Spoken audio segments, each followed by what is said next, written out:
mau Joshua tasi tu pulang sa facility na tri atu play motor pasika investi mar si at fa fole kise talonga no ai sang tomato tala mat ina utule ele la kapide to fitu e olimpeka le ile kelope fa fongbaia ele fala leina oli tama le sa tanga tavaleina ya Joshua tasi wa ya fa mangaroina la usu sala facility na tri no fanga Beach Haven ile si tuola la papaya kilani to sang tulwai tala no ai il fam stonga mawulunga ya kilani ila so nafi ta fari ai au li follow tasi ela to tele sa ilia se tawi masui ai ta fior fam sino tonu o la mo se swinga ile langa ni ta le ola so nafi sala wina fa sala ngo le tu pulang tele vole o mai la vale timine o lo ta fior failo ino ngoa sa no ai au li follow fam stonga o se ngana momoia se nganga momoia le ai nei tu plana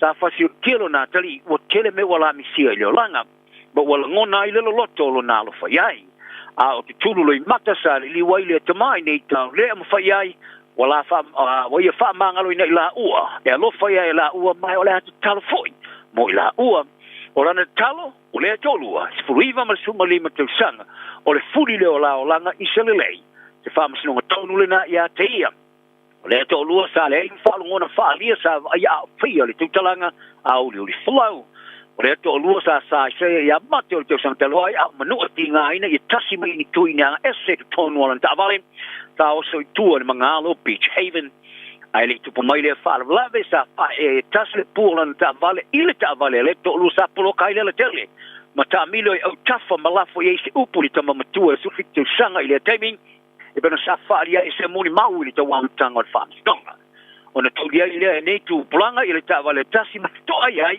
tom foi tipina ta vale ta wai o riso le to lua sa wi atu le fa to ora ta vale ma tu ye tasi ai o risi le tu o pasese o le usuma tua le usuma riva nei te usanga sa ta mai no fa salanga to su te sanga per pui pe time sa ave ese fai ti tinga on fa salanga e fa mali limpasene on no on kalvo malon tupanga ai pe tai sa fa ali e fa masino justice chance o le tama ile fa lo la vaso sumo sa fte ya il fa fitau li mai lon tup po ai tu sai mali poti o le fa tu vesli sa toina i tu tonu ya tia o le tama pitolo vo o le to lua sa su fatu sanga il to sanga mo vai wa fasale ne su fatu sanga ma le lima masina per pui ono to sanga tuli fto ai luina se tulanga i lalo le palola e ese la mamna tu falia ya ila to tau tala le ngan sa mo ni sile fa ngai no fa lunga upu fa ma fa ma ko liu pe a oina ne ngana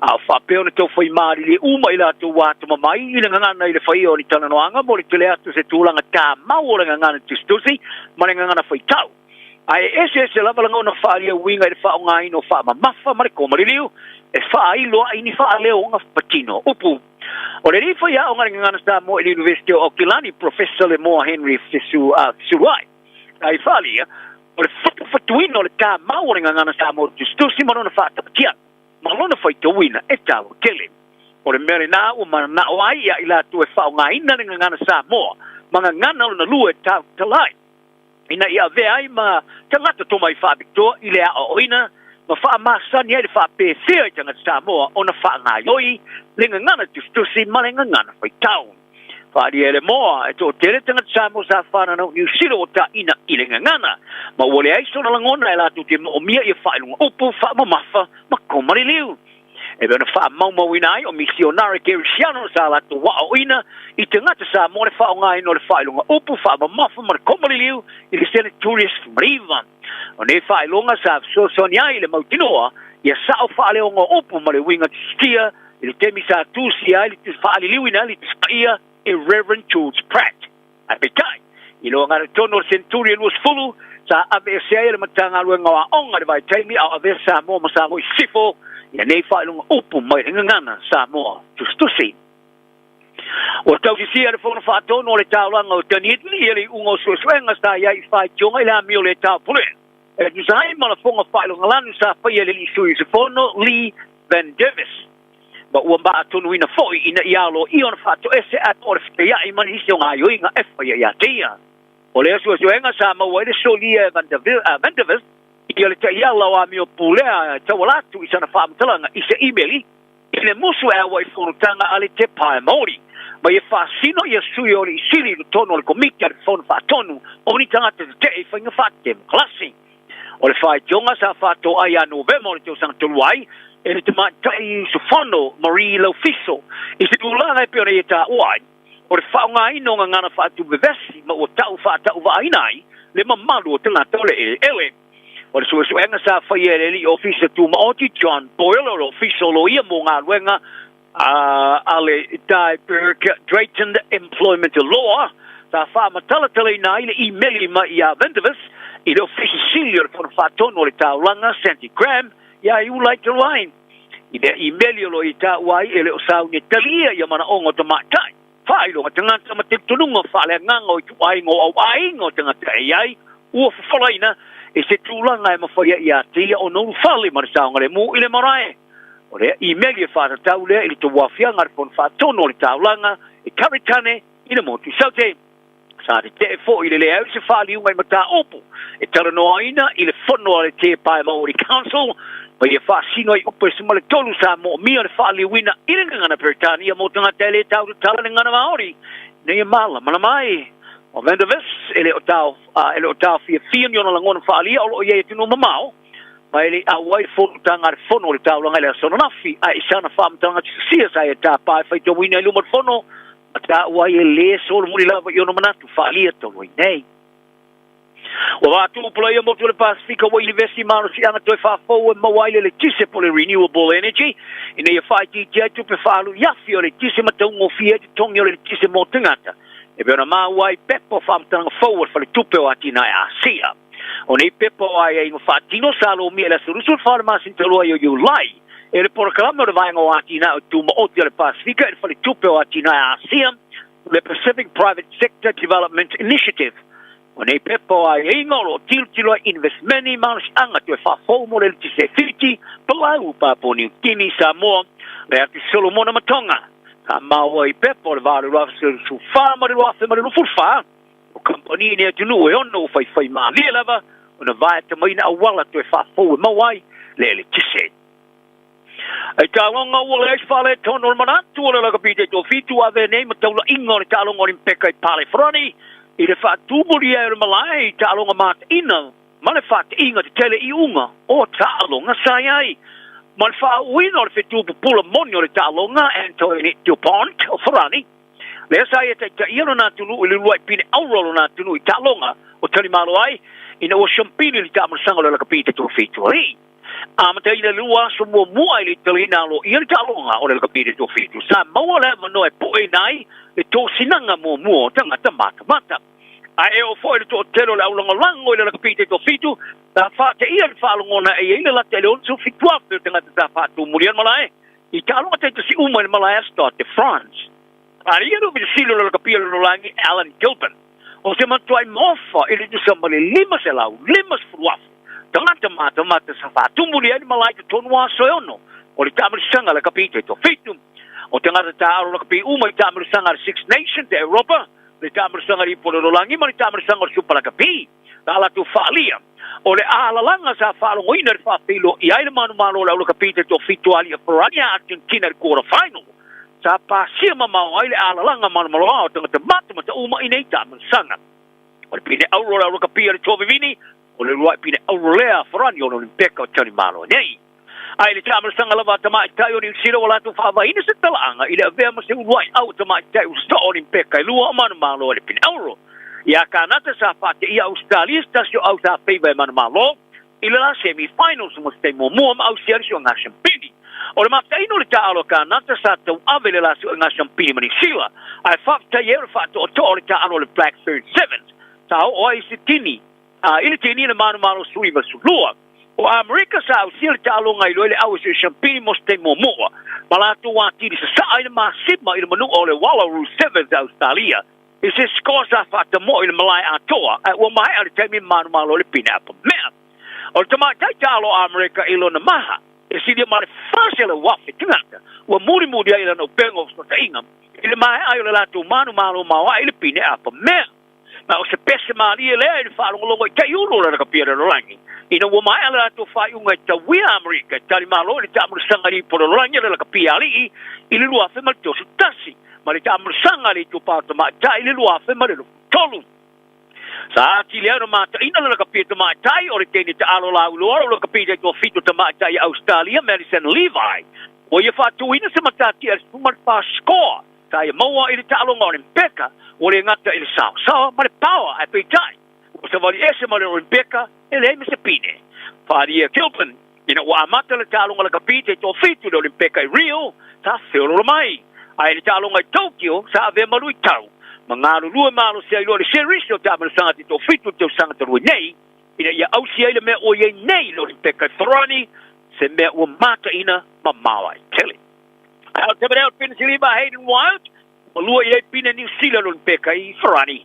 O Wild e sa te uwaista se o talonga piro Silio na whainga dama whawheu le triathlete, le au fi ai le au tu ngā wila vili vaima tau fitulinga.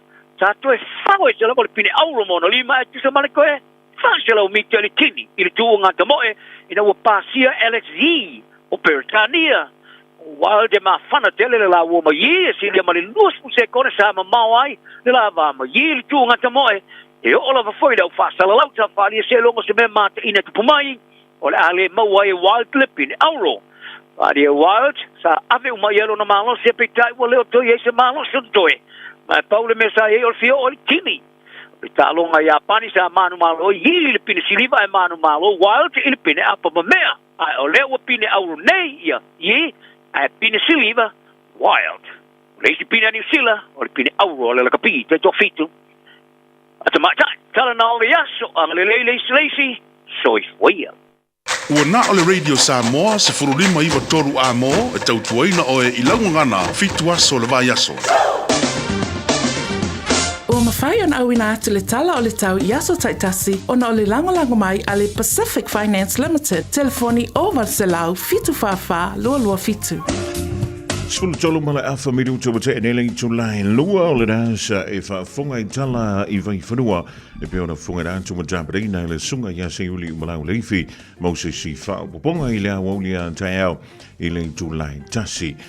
O le temidei o le tātu wanga iantu I winga o le tau I le amatanga o le ia masina fole masina o kuso lua fe lua wha.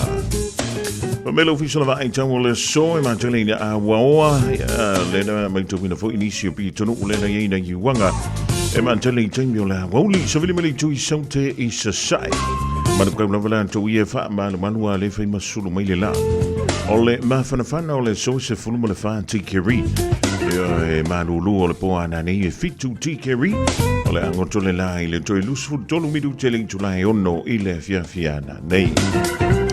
O le wenga mo le soa tai au o le au soane le la I le sfulu vanu midu te ai le fitu I le tai au. Whamei o le tu I mantu o whangaporoa o le a oa mai o no yeiti munga e o na mamawhai nisi o taimi pitai e whiwhio lono le tuuruane o wanga I le anga iantu I le fiafia tai au. O isi vaenga umo au ki lani o no yeina I wanga I kilia mai taimi o le woli e a solo lea ina langi le lehi le tau e ani mai savili le asoa tai au mai le tu I sasai.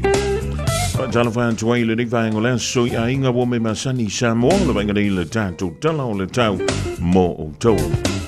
Whamei o le so. O au savili fa solo ina malolo si o le tua o loa o savili angi mai saute I sasai. O loo fiti ai pēr le antanu fa tasi ei mao manai timu.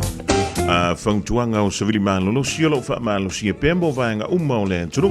O whauntuanga o lo longa o lo wha malo si e pēr lea mo no whanga tūmata whanga mawala lano. O le vainga mo le somo Samoa a waoa manai timu e iai e ono feo lolo le mawha e popo inisi o taimi e malolo si mawha tau savili o le tua o loa savili mai le tu I saute I sasai inisi o taimi. A le vainga mo le aso a tai amo Samoa o le a iai nai timu. Tulanga nai pia le iai winga o le tau le nganta mo I tātou ni au kilani Ewa before I olo tātou whaasiramanga I Samoa ina o se antu le tātou teimi le awa ole nei le se fulu Male ono midu tau te ene lei tulai lua whaatana whantu ia David Tapusoa e seta tango moa Manuia atu ai male se soifua le tuwa ia ake nese merida o le mafuta mai nai Amerika Mauri sea so stele tanto te mafutai. Marcelina Brown. Seta tango mo fio tanto le manolo ai masi. Mautu malawale mafutu mili di vaingo na wutia. Tanto le vai de New Zealand. Ba i po o la vale ping sinyo long ta vale pikie le fana wa onga. Yo. Wa pasi long ta vale. Wa faile Warren Offins. Yo. Vaya koi foi. Pulan ka malo makua. Ang kuro li. Yang fa ka fale au ka fole awana me sa ngi kongina usa.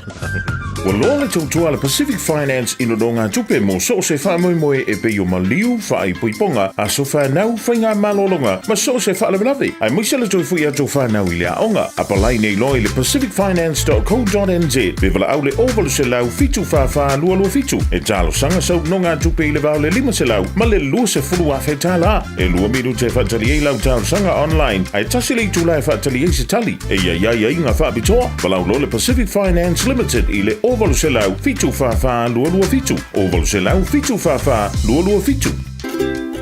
Talo fa Samoa. Wa ule ne yo kas futialu. Awal suia ngila wa le kio. A eva mai ina se fudu lima iva kolu. Amo Radio Samoa. Vevela a. Pretty girls walk like this. This. All pretty girls walk like this.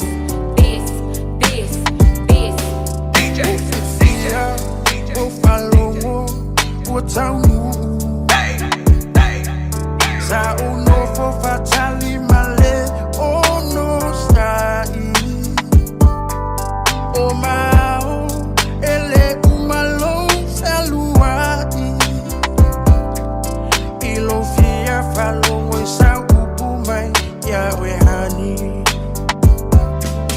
ba imam ba futanga ba fana be anale ile fili ole ne yolanga o ulangona wa mawaluma ia usunga no fa walunga o ema ui aso uma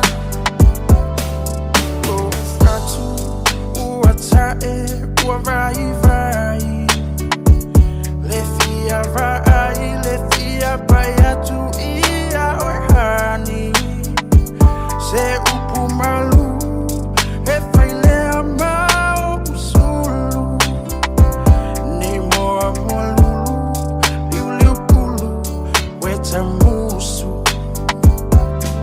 se masalo wa emusu yata ita wata o upufa besi you still Taulemu lo ufatu ia ufainga Soy foi a e malolo I lo ainga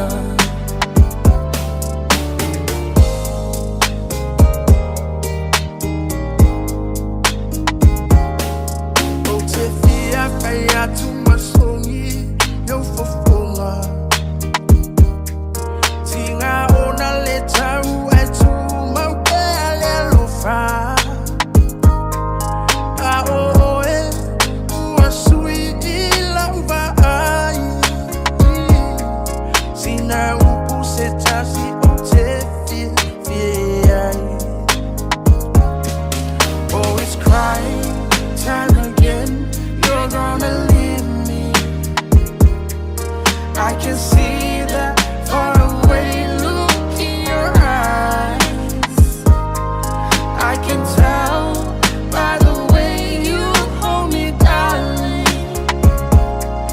that it won't be long before it's crying time.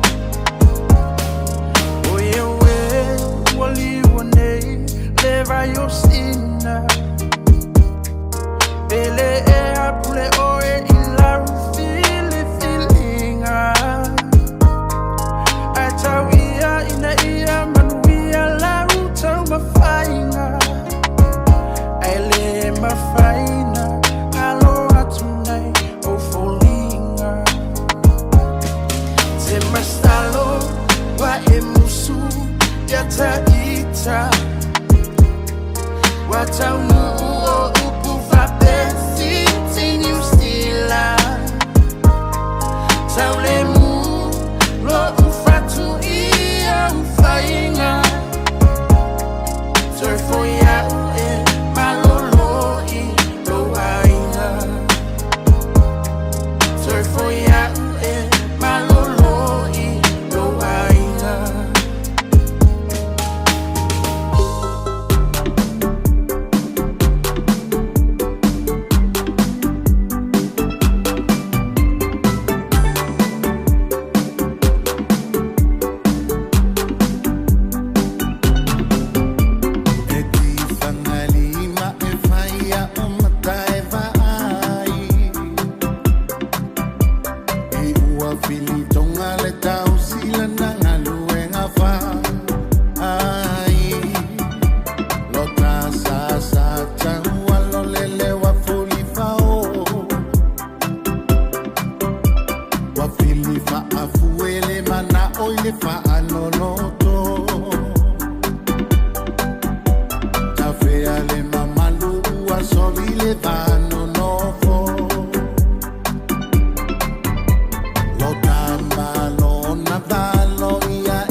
na taina a o e o poina u i le siva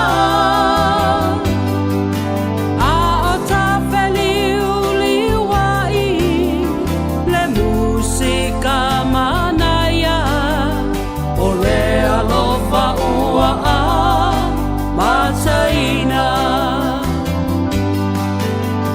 pe e te mawhai ea o na ta sisiva pea a vea o e maupanga i po umalava Wasafa amasani a o ta veo ai a vea pea o e maupanga i aso umalo uolanga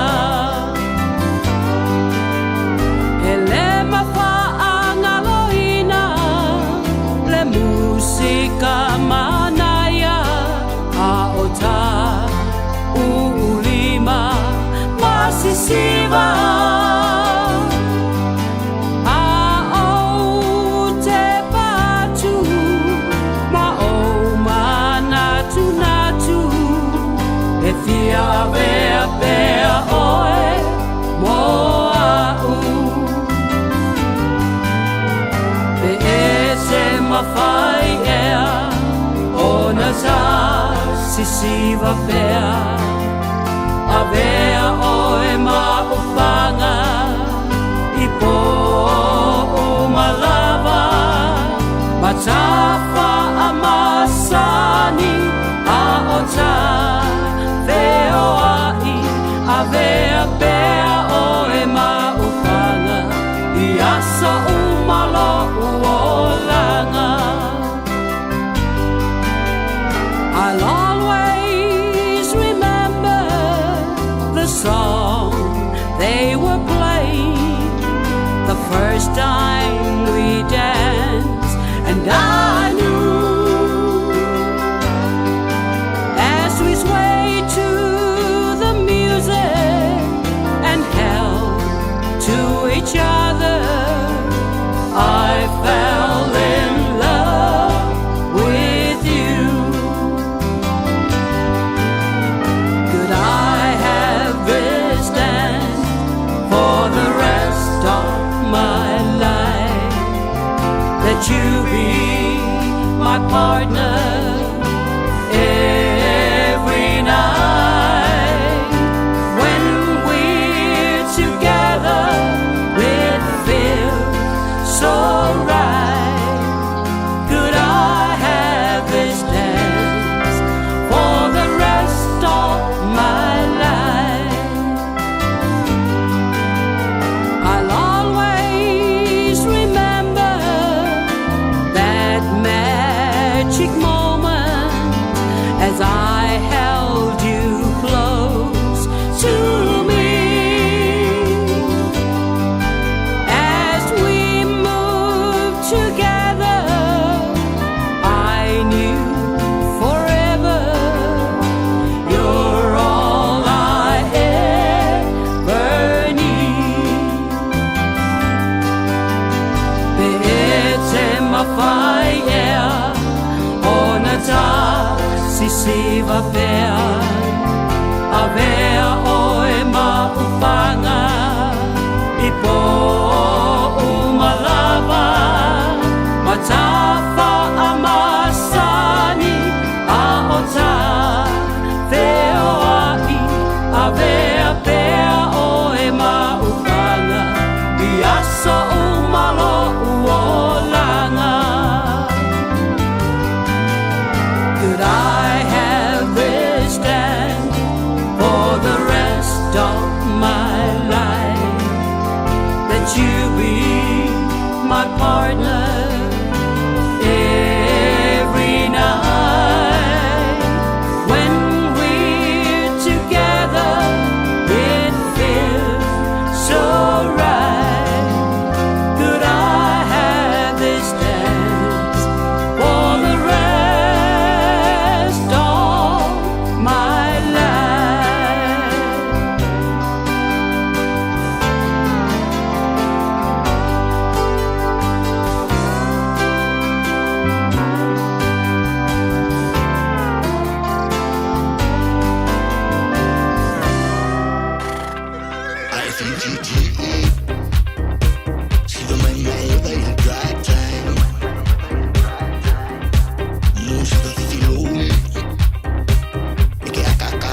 wa family tu te ni le afro le lua ye fi fo le nga toi fa ta lo fa tu ya te oi I lang mai mo ma lang fa funga angala ni vai ngola wo li ma lo le on sai ma lo fo il fa e ma lo fo il ma lo le fa io ele ten no ma le ma lo lu e pe fi nga ye mai tan to le ni fo i tau o le tau ma lo lu ya vi ele no fo le tu o tan tu o le manu ya mai le ya so fo ja, maar dan voor je machine, voor de machine ook kuso.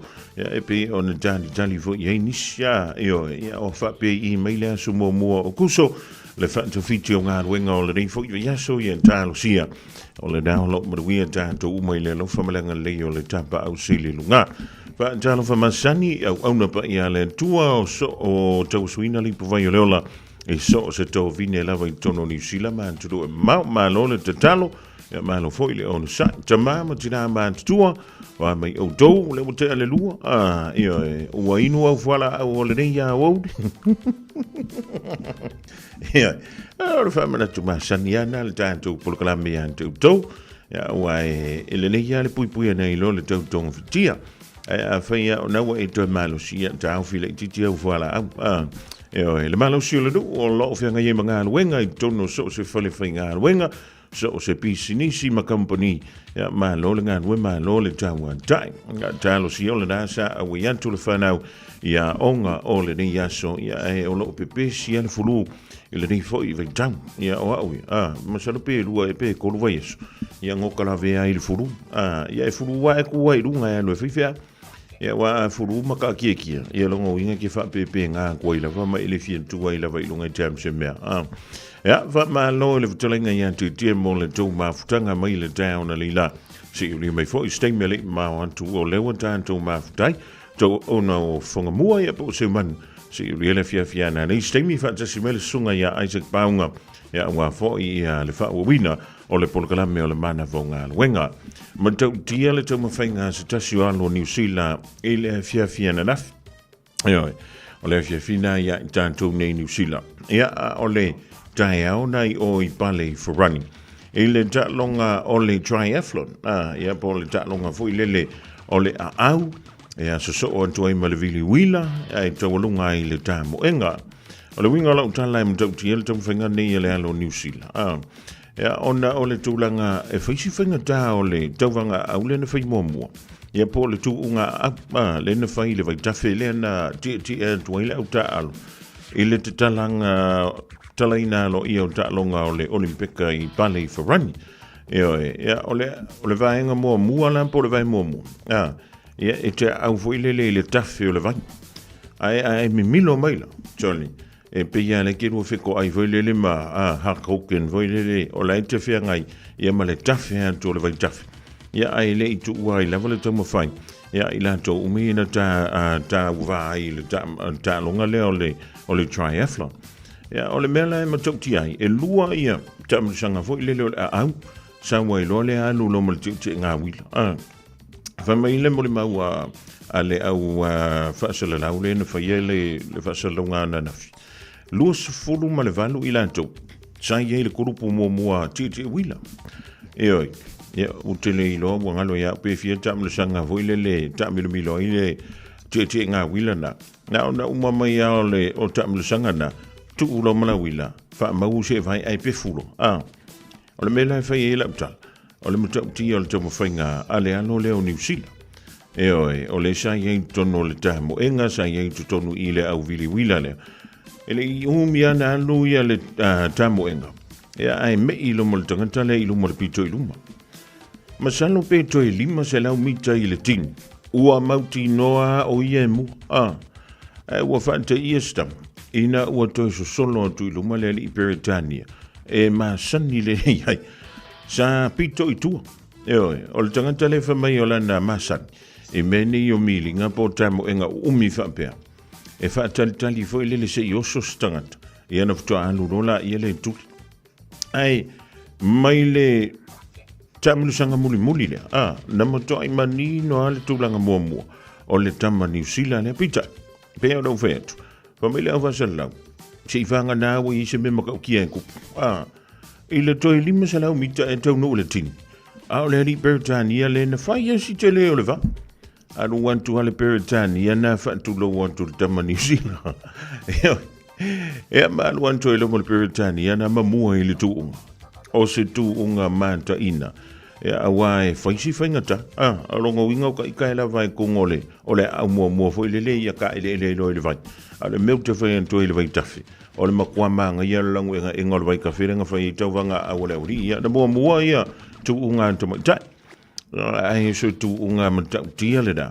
Wantoya o le oili tinius tama New Zealand. Ai toya le wantoa le li peretania lea ma fisi mai tua. Ia ma maua ila na pine au. Ia on tala fia mo tanto ni New Zealand.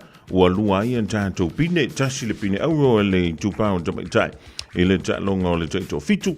Ia ma le li ile na maua la na pine siliva. Ile ta longa lea o le triathlon.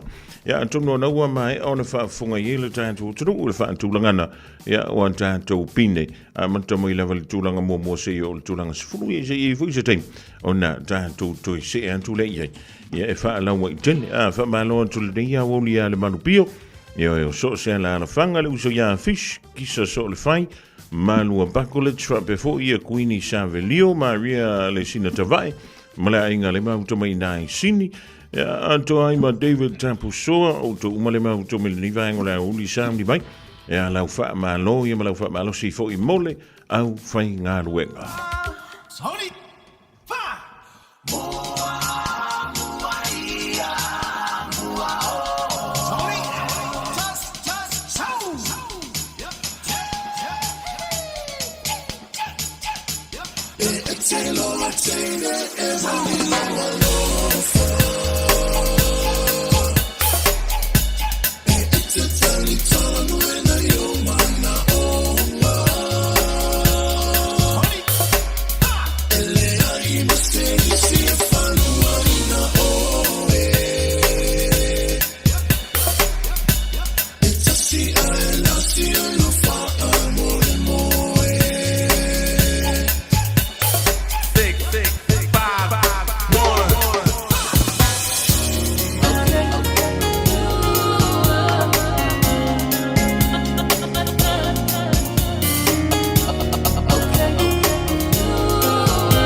Beta Drive Doctors ile tau longa fa tau I mangele fa pea manrua mo le vainga o so singa se pe amana o mia e fa tino e foi ma tui pui o le fa na witi o tui pui le covid is flu river mo la tau is flu on tau sanga malunga tu fa pea ma tui pui o le flu Vala au telefoni, lua lima fitu, valu lima, iwa valu. Mo so wano e wha tino ai nei au nanga. O fisa fo mai maangele, e taftafane o McDonald. Aman rewa, e taftafane o Faletusi, po le Public Library. Beta Drive Doctors, Clinics. I feel I was so sad. Omega Ka, the knowing Omega Ka, Sagaleta Umofie. Omega Ka, Fili my loile Omega Ka. Omega Cars, lua selau Diabetes Drive I Manukau. Po le telefoni o iwa lua fitu lima valu tasi lua. Susu mai Manukau ne Omega Ka. Malole keisile Omega Ka. O iaia wanoa ele ai se tutongi, moso isu enga o kane sa o le tau fali. Mo ila atou ua ono sifulu I le fitu faa tau sanga o le soifua. E ta ilua tau sanga malafo atu I lau pusa meli le pusa. Olo o iai vaenga I faa tino ai le nei siaki. E fai ngofie le siaki. Ma e te fai ala vai oi I lo maota. O le nei siaki. E mawhai o na vawe I loa ai le kane sa o le tau fali. Ao ele ia afia I ona aunga. A mawaloa lau pusa e whai ai lau siaki. Whai loa, e ono la vea I ai lau soifua. Mo nisi fautuanga, tala noa atu I lau fomai. Tasi lima I watolu amo. Radio Samoa. Nau tala tu leina mo lau wha ma loi le rewhango la woli tolu fitu tasi lima I tolu fitu tasi lima I tolu talofa. Talofa ku lau. Ei. Kalainga. Alor soi fua le au. Wa mai lau to fal de yau. E va ku fai la unga. O nge ai fe meia kasi o la si me ale mai pa fai de lo foleri. Ya, le o le mesili na e mawalunga leo ino le masina ina. Mawale no lau tofa. Kai se mang wa felo wakali. Ia, ole, o aso kofi o aso ngai. O le pi e fa umi e ale o langa o isa anko le stofi. Oh, ia, asi ia ko ki ko ngakulo wakali masalua tina. Ia Carlos. Ia fa kai mo wa mango fonga mo. Lei. Ia olo fa nga masangi dava. O yo fa malo masangi ya fo I fa nga u fe nga mga ruanga ni yaso. Fa malo aku le. Fionga ya ku pola en ma le maunga ko vi o fe nga fo mga ruanga trevan sianga wo. Fa mwele ko fe mga ruanga ni yaso. Le nga ka fo ile o ngalu o fe nga fo mga ruanga ni yaso. Ye fa pe fo ia. Sia mako. Si uso sia ya. Fiu mama I New Zealand o whengai fo au mga ruanga nge yaso ia o le fionga I le mkua e areasi sionga whinga a koleki New Zealand lam pa marori au mga ruanga nge yaso ia o sio mako au ainga le lo e foi whanga ua uso mkua pa whingi le lo inge songi lai kore le kung ia wha maro au ki aki o kowori I au mga ruanga nge yaso le maruru ia wha pe foi le rile o fonki rui mangele Malo nga ruanga fe au ngia so mai se si o afinge kai stand mo pe o meeting ma kai o mitch mission ari o Neil Bailey ya o fa malonga va kui I ngi ai nga ya mai se si ya o ki a kongolo a konginga ka Henderson fa malo a konginga ka ku mo nga ruanga le ri Ia fa pe foi ska mama kore I roi.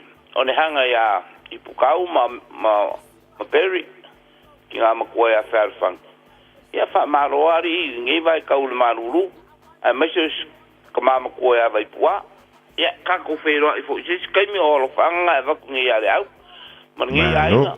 Wharoa lava. So I fo ia te mang. Alo vantu, ioi, pa walfo tuanga siuk ta mawa, mole mana tua au fuala au. Alo vantu, ta alova.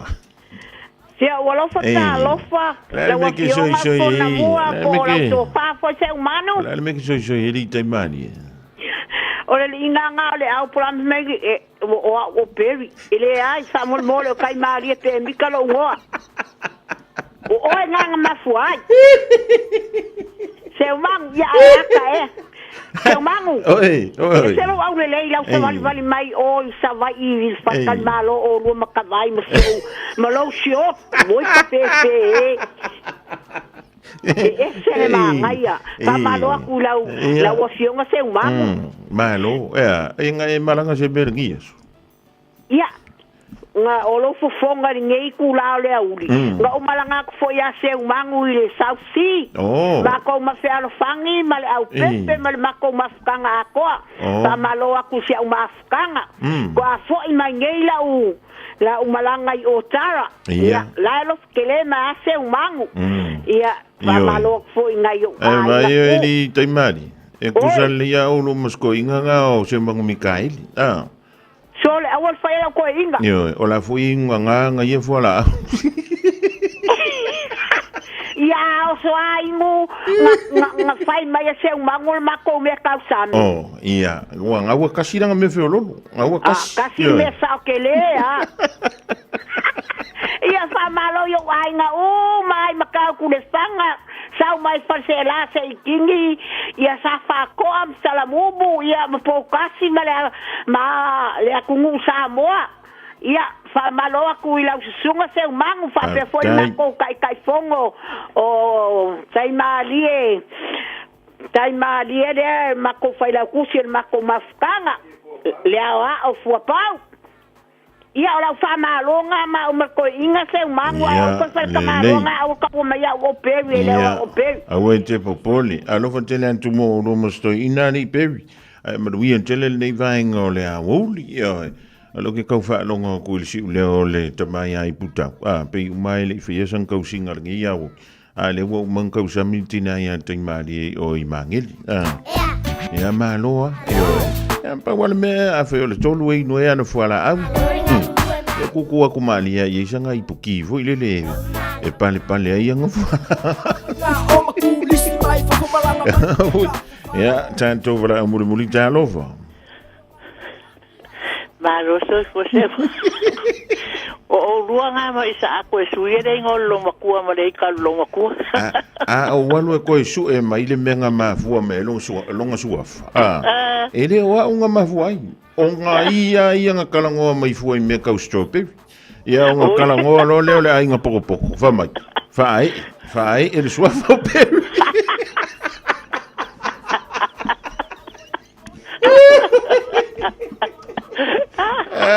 ya o luanga le o foro ako ya le si au fa malo de gosto mako ya malo la ka ku malo ya ba ko for fa malo ngai fa nga fo euro fa ngai ma o nga pangadu ngam ya so pa tu fa malo tina ya li se ya fa pe fo ya ko po ma fa na yo tio sai ma ya ko po ma Ivenda marai ro fa ngai fo ila to manga duenga ya tama fa na wol PIPC clean ide no fa ngai manga duenga nei la vaso ma se no sa po e fa le alidi pulo ang ba so ai lua mana ya ma fa na man ka pa pe fo I mi sa vasini ma ke ma fa na para tangwa em malai niu ya manuel se ngai o lo manga duenga ya ba to fo le va malo yo ai nga umala ba lo fa long mai ni yaso na fa anga mo se fa na Australia ya me se folta mama lo ya apale li fa no fa lo le mal fa na ya ba tu fa malo ya tu umala ba malo la ba fa malo so ngal venga whamalo se o granddaughter leo, te mai tai leo Brianna solo awolo whiangai o ia, ma o ngare nei lava aso, ia peleanga leo le ia teia. Ia o whamalo na batu ia solo au nei Henderson. Ia, manuia toi tai mo la tiu te alo whātu mo e se umanu to whaia toi fua. Ia, soi fua ma ia manuia, ia. O le tolu wana o tātou wala angol whamalo le rivaingo la ulu se o le menta ua le mausi na whāsi anta. Ile se anta la poa.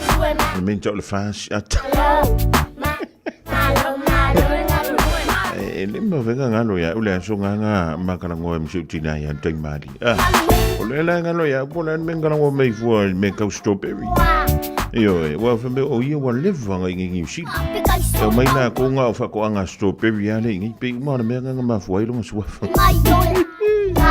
Alo sina anti va tele ma mai antina sila va malole tina ia tau tala te vanga I o te hu.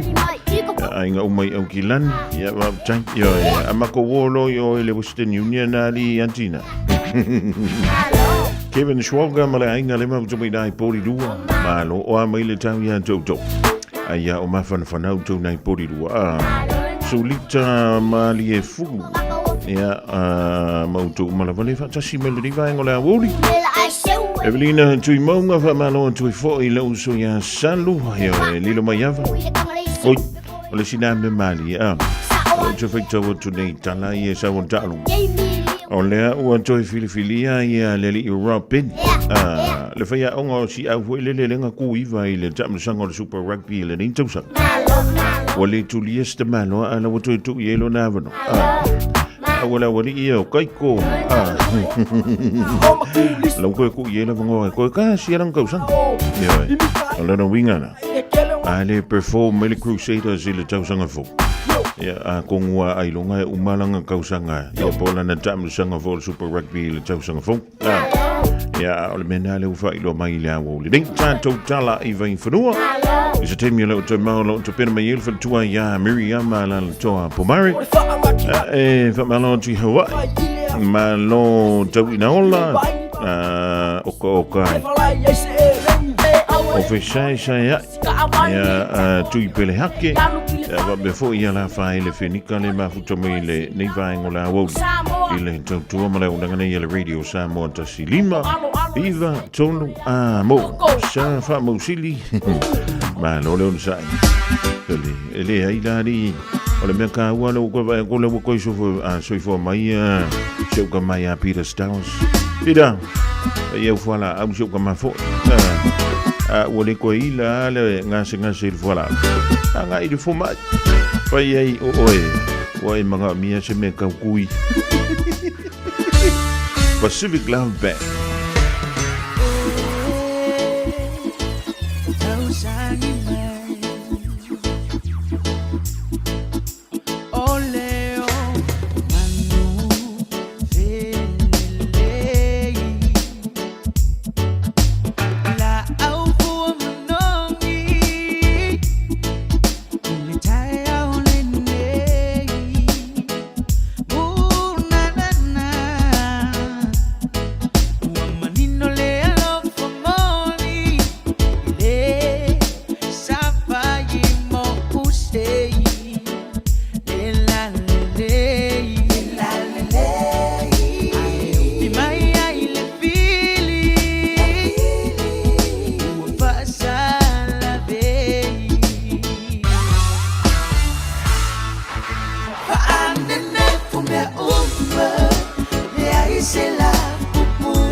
Patal fatu le amatanga le nei fo imasina fo au kuso I se whapoponga o tala fo le Radio Samoa. O le atau fia le whaongaina le Health New Zealand o se whainga sa whetuna I ai po ai wha mua mua I le mata upo e whatitau I tautonga e le o I se tūlanga whananati. Ma ua whaia lea ngā yoinga I le mai o se iloilonga na whaia wailo ai e moni sa o ngā tasi ma le tūla whono le whainga lea peitai e le imulmuri tai ini whaatino ngā upito le lei. O le ripoti wo whaalauloanga I ane le Radio New Zealand wo whautoi nei le whaonga pia o le whainga lea I whale mai wa mai o na whaonga ai e ia iaini o na iainga mo maututu e te tau na whaatulanga. O whautoi na fo I le awale toi whaonga ai na nisi whale mai fau se ia o ina iai se whainga e launga tasia o mai. O le whai unga o whaia pe o na whai noe le Radio New Zealand ia tau piele toi whaonga aina ia ma ua lango le ministaro soifua maloloina lea whai unga e pe o na whai ngua ina le tool lea Equity Adjuster Tool. E na le spul toru tau sanga o se tene titi wa umara na ola ina ua pa ule no whanga whaase e le ice up o le ice skating play saal wai se outing a le aonga. O Kaimani Haile Hetaraka na afielo na ulu na uapa ule Alpine Ice Sports Centre I kalestete le sorua o le vai asonei. Na ave atu le whanamai mo tong fitinga I se tūlanga tinga ina ma le teni titi sa iei whaatasi ma le lato wa onga le Hayata Community Campus ma ua whaamaunia mai le pule a onga ua mariu lava sia teni titi ma iona manuanga. Wa amata le suenga le WorkSafe ma lo tali ai se isi ripoti. O le whaleainga mai Hawke's Bay le ua whaamautuina o le whaleainga o Pito City le I New Zealand pe ona whongaina le pōna pō I whailonga tau aloa whapisinisi matari ngā mālo le Hospitality New Zealand Business Awards. O le Quakey Range Restaurant e Havelock North ma o I fo I lea sa whatanu wai le whaipoiponga Jacinda Ardern I le amatanga o le tausanga. O le Richmond Club I Claistete na mawaina le People's Choice Award o le Best Bar na malo ai le Market Street I Napier, ma le Thistle Inn I Wellingtone malo le Best Local. Whailonga le Best Cafe na malo ai le Majestic at Mayfair I Kalaestete, o le Best Accommodation na mawe Lilo I Aukilani, whaitani malo o Pito City o le Hotel le Pridomart, ma le Tahi Bar and Kitchen na malo le Best Entertainment Venue. Iei maisi mau whailonga na whongaina umai lea wha moe ma na sauno ai le Officer Siri o le Hospitality New Zealand, Steve Armitage, wa whaia tonu ia whailonga I se teimi au Pito Tele ailu I tau mo o unanga nei tari malo, ia ma ua talawhenga iei ma le wha manatu ma wha taua o la lātou tautua. O le luas fuluano I le nei o tausanga o whaia pēr, ia le nei wha moe mai lua pō sa wha taunu uai I le Te Pai Convention Centre. Ua whailoa le company le Microsoft o su nei nisi o ripoti e whaatatau I nisi o ana au unanga ua whaale tonu I le atunu. O por kalame pe o le Outlook ma le Teams leo lo ta ua o wa afia ma wasidia ma le tonu wafe ripoti o whaale tonu le Microsoft o ripotia mai I vaenga SS o New Zealand. O tupu mai le atulanga e whato atasi le aso taruna ripotia se o sofa inga I runga o pengata whailangi I le Outlook ma le Minecraft ma le lata I le lua vai aso talona afia le whaitau miliona o computer e whaongaina le Microsoft Windows. O lo o whangasoro lari su enga I le teminei I le saidia po le atonu le mapuanga. Ma le taramuni o te whapopola isi tausanga o konkarate le rio Caleb Clark I le New Zealand Rugby ma lana kalapu le Super Rugby. Clark e lusu lima tausanga wa whaeroa nisi o finangalo le so upengta whaerangi wa taumate ai nisi pe o yeise fuafuanga Clark e anga I le liki fua I le titi o reisi teimi wa whaopopone I le rakapi uni. Na ia whaeroa se whatandoanga le One News o so se avanoa e off-wai le Jersey Lanu Riuri o se whaaloalo maawalunga ma o se avanoa e whaopopo atua I le tala anga o le All Blacks. Sa unol whaia onga le au Scott Robertson o Caleb o se tamata alo tale nia tele mai fia I le awa iai I lana au. Tala ia Radio Samoa, mole nei fo ia. Ua mawhai an awina atu le tala o le tau I aso taitasi o na o le lango mai a le Pacific Finance Limited. Telefoni o Varselau, fitu whawha, lua fitu. Lima minuto te nele tula e tolu le da sa e fa fonga se fa ponga na tanto tala e vai fanua fonga da tu un tapina le filtua ya Miriam la toa pomare pa tala van tu le divang le so I fa nau e la to I le man tu ina ngai to piki mai o to ya mai la o ngali tuiti sa ya o ngai punda sa e no fo I le fale a le fa mo tu spa tono le van le sui o fua o nga pe tono le fale fai me ai fai como sa mai mo le tanto programa fsili bantali Ila afol jolu la wo le nei langalong in malo sil for keke le Finance Delight se mo ye keke wa so fanda fa I ponga mo so se fa mo ya nga ilungo le Facebook PHINAS Delights PHINAS Delights so la so ata fa ye le tanto se Vai o le wo le nei jolu va so lai wanga I totonu o au kilani Saviliangi mai le so mai le tu I saute sifo ma fana se fulu mo le fa tikeri o le po anane le manu lu e fitu tikeri e ngoto le la I le toi lus futolo midu te le tula e ono I le fiafia na nei o le anso for rile an tai au o soane le la I le fulu valu midu te ai le fitu I le tai au o le tu I man tu o fangaporo o le a woa ya mai ai tu munga inisio taimi Fiololo langa yatu ila fiafia taiao o isi vanga umo au kilani ono yeina yuwanga pe tai kilia mai taimi la woli ya fa solo atwai ila fiafi saviliangi mai ila tui sa ila so taiao to e fa tala tui utanto ainga wome masani Samoa ila dei fo ivanga ole a woli e ole dei fo fiafi wala te alfa nai Samoa Ola vengani le tala o le tau mo o tou. O savili fa solo ina malo sio le tua loa savili mai sau te sasai. Ola ofiti ai pele tru fa tasi ai mao ma nei timo. Ole fa tuanga o savili malo sio lo fa malo si pea mo vanga umo le tru. Fa tuanga lo longa lo fa malo si pea mo no fanga tu mo ta fanga mawala lalo. Ola venga mo le soe a wo ma nei timo e ono yai. E feo lono le mafa ai popo inisio taimi e ma losi ya mafa tau ya le savilio le tua o loa savilio mai le tui saute sasai o le angi mai inisio taimi Samoa ya mo le venga mo le aso antau fa mai ole a yai ya nai timu o le tulanga nai pia ni e winga o le tangu le ngata mo I tanto ni au kilani ya before I o le tanto fa sino manga I Samoa ina ua se Anthony le tanto taimi ya valu midute o te ai nei tu lai tolu. Tala tu le to ina ya Nicole Wea. Masano la mo to titia man tali lan suel na fale ainga. To fo ye fo ina ile te fa le nei ya o le to ala Pacific Finance I longa tupe mo so se fa mo e pe yo maliu fa I poiponga a so fa nau fainga malolonga ma so se fa le lavi ai mo se le to fo ya to fa nau ile onga apalai nei loi le pacificfinance.co.nz be vala au le oval se lau fitu fa lu fitu e talo sanga so nonga tupe ile va le lima se lau ma le lu se fulu a fetala e lu mi te fa tali lau talo sanga online ai tasili tu lai fa tali se tali e ya inga fa bitoa vala lo le Pacific Finance Limited ile oval se lau fitu fa lu fitu oval se lau fitu fa lu fitu Aloha, we're the Katinas, and you're listening to Radio Samoa on 1593 AM.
Talofa Samoa. O Atishna Ryan, o le Licensed Immigration Advisor mo le Auckland South Immigration Consultants. E visosoani mo so se tu ai ngā visa e malanga mai e New Zealand po Australia. Telefoni mai nei loa i le o valu o tasio no valu fa fitulua. Po le olua tasio no valu fitulua tolu o. Okka se maanga, ja li jakola iPhone 15 Pro Max Ai le mai foi ali se o mangulau Samsung Galaxy S24 Ultra. Ngau le lus fulkana le top up nga whakau mai le deri la fo le mako ai ngai Samoa. Ai laki ai i le S24 Ultra mai le sei le Digicel. Awa onga whao ngā ClickX e la foi lau kupe le Digicel i Samoa. Ai mangui ai le iPhone 15 Pro Max. La fo nei lola top up lus fulkana pe sili atu mai New Zealand ma Australia pe whao ngā le ClickX e la fo ai sau tupe i Samoa. Mai isi antunu o le Pasifika. Mo saua manoa te manu maloi i se iPhone 15 Pro Max po se Samsung Galaxy S24 Ultra e ia inga o le nei whaapitoa sekia Digicel. Mo tupe whapapoli Samoa mana tualoa le Pacific Easy. O lo whaawau pere tātu whaapitoa na o le 5 tala te tongi mo tupe whapamoli pe ae whaonga ina le Pacific Easy mobile app. O lo avano fo i le direct transfer te posi sa wailo tupe le tātu account ma whaatino la foino tupe whapamoli lungo le telefoni ai inga whaapitoa. I oe whaasaone loro teimi mau tupe o taunga tale pensini ai whaonga le tātu Pacific Easy app po le direct transfer mo tupe whapamoli. O lo avano fo i o tātu ofisa i o Tara o Tahu Huma Mangele po tātu la silia ma le fitu se furu whaasopori ai New Zealand. Mo disa whamtalanga wala au le o Barcelau o tasiono ono po numero masani au kilani o le lua fitu ono fitu iwa fitu wha po le lua fitu ono fitu iwa baru wha Pacific Easy o lau pa anga mo tupe wha mo boli Samoa. Malo soy fua, o le se fufonga Samoa, Radio Samoa, tasilima iwa tolu a mo, se kia Radio Samoa. Lewa se fulu lima minuto te neling to line tonu a fe lewa tama join le divine lewa woli ile to fa wo le radio Samoa tasi lima iwa tolu a mo malo le fula e malo fo ile ono sa inga wenga ele kan tui lefa malo to ile fana wa onga le tu wa onga malo to maiti sa no mai mo tanto programa mi stemi le to e mbao o tasi mele to fa po le tlenga ya ulungia pira pilana to tua wala unanga ale city cars e aukilani si sifo Vantu lau telinga ulungia ma lo lenga lo ma lo foi foi. Ya ma sunga ko lo fonga la fo se mando fa ma lo fo se fo manuia i la fo tu tanga le ba nga o le o ya ma tu lo ve la lo fonga ba. Fonga ta moli o pulenga. Wala fo fa la lo tu la ngolo ya ta tu o nanga business ya wala val no feel ta tu no elegante fa ta o ingota male ya ke la ni business lo fa pena fo io na so so ni la to fa ne ba ngo le so. Ya amanatu ya momuliantu le ngana whaaftai o moso mantu o wanoa e le ngaloa le tapo inga malu le tātua tunu i te mantua tina mantua o lo tapo i mai lau maunta i le ngata po i loto le ngā venga ma tono ta vale o lo maua mai ta whaasara lau manu tua oi ya e o whalofo whata o whatu la o tau ono le nei o lungia ya o la o tau ono tau avela vale i veasto i tasi o walavel wha lau loino o tulanga o lo i le tau tua mala o ngal sidika i nei le ai tele Lincoln Road ia o se au nanga waloa ia ai volta tonunga ia o tanto felongo ai fa so tau au ia e mafai no so ne pe ia se au nanga vai ina ia tala tu ni si vai ngata o walavolo no si le fiam fau ko no Samoa tu langa lo ia tu ta vale mal sta tau inga wa o bela vane o ta vale ia o tele an fa le tonu i fo tu langa lo ia ta to penet ia ele ngata le o ta vale fo ia o se tau le matua le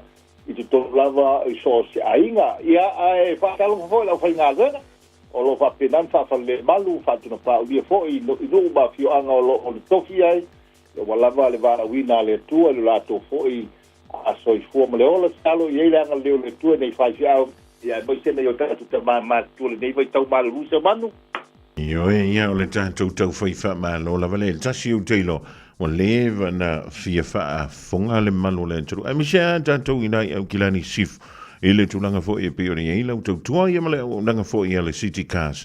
Wa la vale sa ilingo sta vale niwa tau ua le toi whingo fie pe o aso la urungi. Io e moni ale sa unoanga i lau fitelenga se o manu a fonga fo e tanto por kalami. E lo to faingo fie ne yaso wo uma so faingo fie o aso nei wo fainga ta finance wo uma to al viti ma fa solo mai ai pisinisi na matua whaingatā lava o ai tātou credit ia o lo tamo whai ali mea sili ai whawhitai o lo iai a mātou finance whapito o lo wanga le lei mai pēna i o tātou tangata o lo whaale tonu antongi ai tā lafu wai pē o le matoro tia o tangata i angai mai ia o mai ana i inga o lo iai mea o lawe lewe ai tātou o no tēle o le mau whaale lave pita iane e lo tari tuali mai na lava e le sirikale tu langa o lo ia tātou credit o lo whaale tonu ia o lo whapenala mo na mo mai e tātou approve tai suru afe tai sutasi al me silo taua ia o lo maua ta vale mo na ia inga mo le manga ina o le tau malulu tulanga ai o le good credit elexilingia o le ale lei a finance a mai al profile le lei a totoa e ta se ale tula va tuai lungo le tali sau le tali ia o approve tātou so stau lava la tuai e taria e tātou finance e tanga tolo le lei ala to credit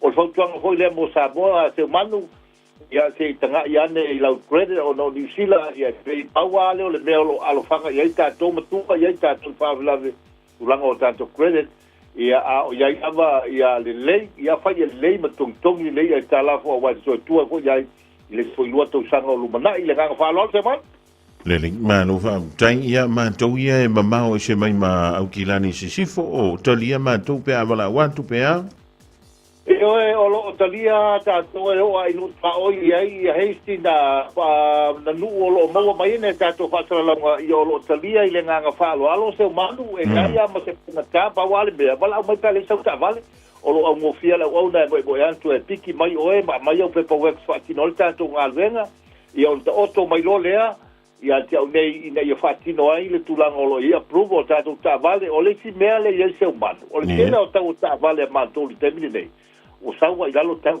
o na ua tulanga whaingatā maketi ua tele ana tu tero ta vale i le tasi fos tātou ka iado lo iai au kilani nei a maisa fo le West Auckland tele mana noai a o le temini nei o lo tele nei a mātou whatau lo maua o no tau o ta vale su lima i lalo su lima su whaalo maua tātou venta i valu tai fitu no fora ia misi ana i o tātou ainga tō tele o lo maua tātou ta vale fo doa e o ngā mo nei ulu ngā li tau amata a inga e o lo tau ngofie lua fesu fitu lu anga ia tuilunga ke la o tau sanga i o whaatau li temine nei ia o tau sanga li lei a maliu mai fo e vavai tau ta vale o lo tele ta vale o lo pa ulalo kilomita o tasi lea vaenga e tau mai ai le leban wha o ngal ta vale o le fautuanga mo nei o tātou ainga o lo mo whaina manto o mai ei nei whaina siaki lau ta vale li ave si hartu mo le loto ha o na iai le whai te tenga o le tele o ta vale sa wha o ngā e tumu whafo e le o lava fo se taimi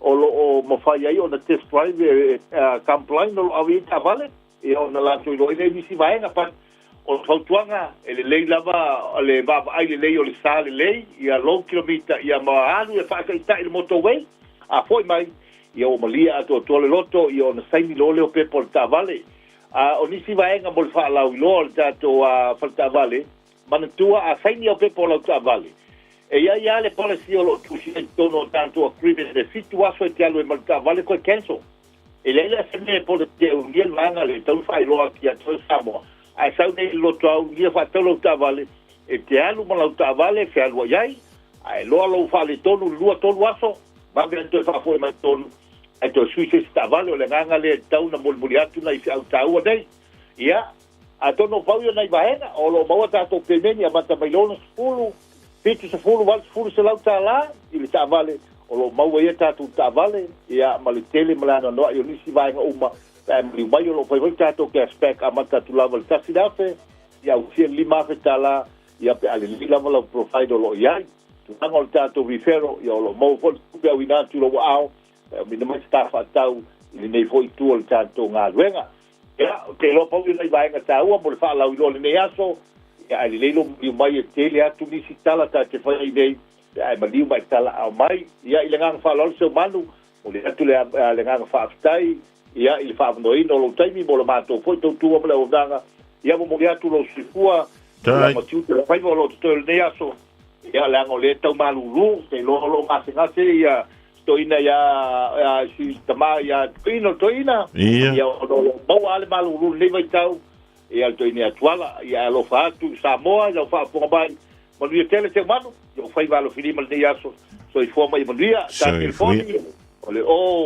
lua tasi o valu fitu lua o ba yel tau tua male o nanga ia male line ba yel tau tua ia o iwa lua tasi lima valu iwa lua fitu ba ma yai ia se tulanga o yel tau tua male o nanga ba via Samoa nei bayaso ia malau faso songo toi the weekend fa table ma tu no se van fa soi fuia le to fa ia ulungia pira pelenanto wa velo ia ma fonga tamul moli o le falta vale le city cars e te moa na Henderson i au kilani sifo vala ile o iva lua tasilima valuiva lua fitu o iva lua tasilima valuiva lua fitu po lan telefoni fa avai o le olua tasi o valu fitu lua fitu lua o lua tasi o valu fitu lua fitu lua au ale sa ilingo stawane mo oe ma lau ainga Famalo antu ia Isaac tu ia tua ia befo ia pina nonu le ma to me riva ngola o tomanti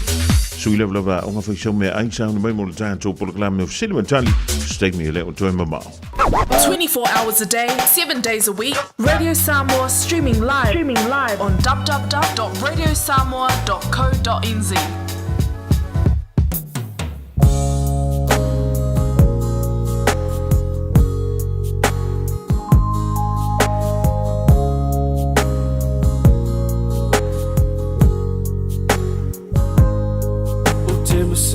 Te leilo ina ua o songi tasi atu Fulinga fia le mawhai o na ave ese atu Na uwa aia fogi le na po O loi matai le malolo Ui la upele ta umaya se tani fi malolo Ele mawhai na ngalo yo umanatu Si oia Ta o maya e te whaalongo I le tātalo whātu Tu maya umau mawhatiana Na upo lenga le tāna Loa lufalo mapusana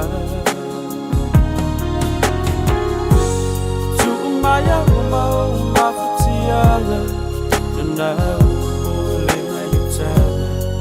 Loa lufalo mapusana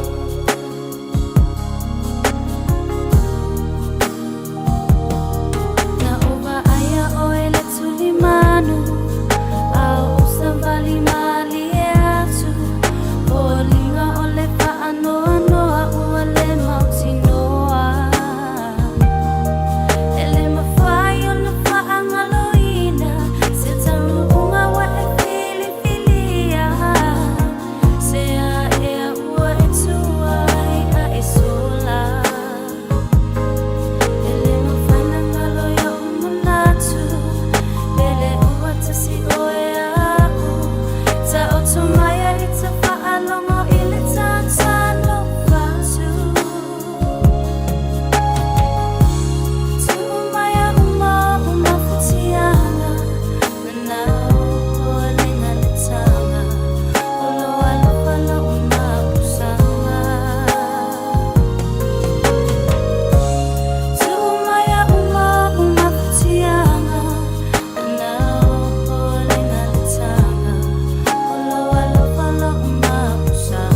tau whetongi o na tangata Ai miliona pēla vai lewa ai O te le whaangaloina Le pērina oia le Pasifika Lau Samoa I le anganga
A day, 7 days a week. Radio Samoa streaming live on www.radiosamoa.co.nz.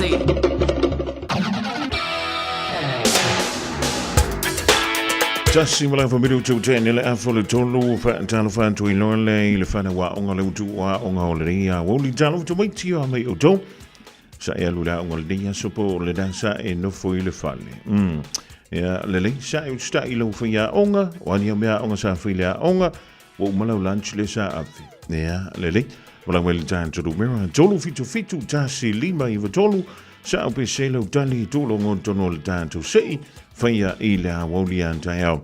Ya ilo ai poi o tole la mano il fai longa usaundi el forkeke o le Finance Delight se mo ye ke o so fanda.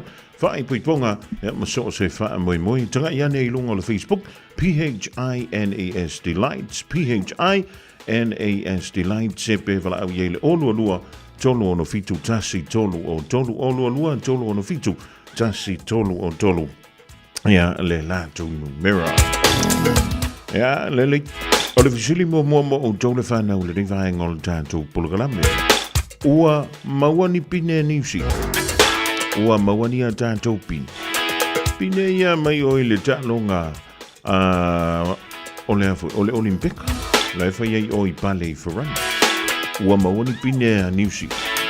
Ja, lele. Alo so e malutani o le tāw silina e wala umela I le a tolu fitu.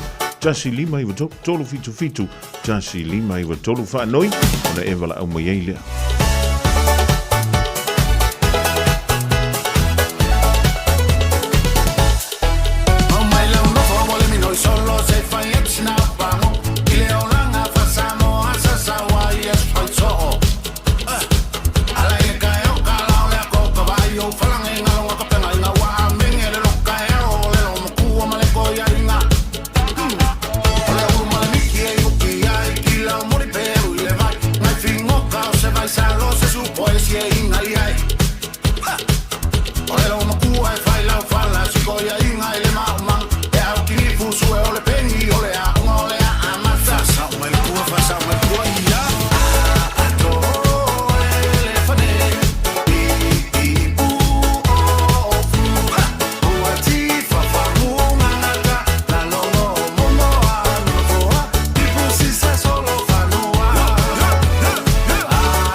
Malina today Matia Junior Rain Lua Malepese Anto Elefani io e levo to luce full tolo miru tena tale o le July fa por la bine usili montali mole fa no se o le July fa ila fidei mfeore vala me o tuto miti ele tolo fitu tasi lima i tolo fitu tasi lima even tolo tanto numero talo fa yellow Talofa. Oh mayo. Good. Yeah, and did you go to school today? Ioi. Wala to mi sa filao.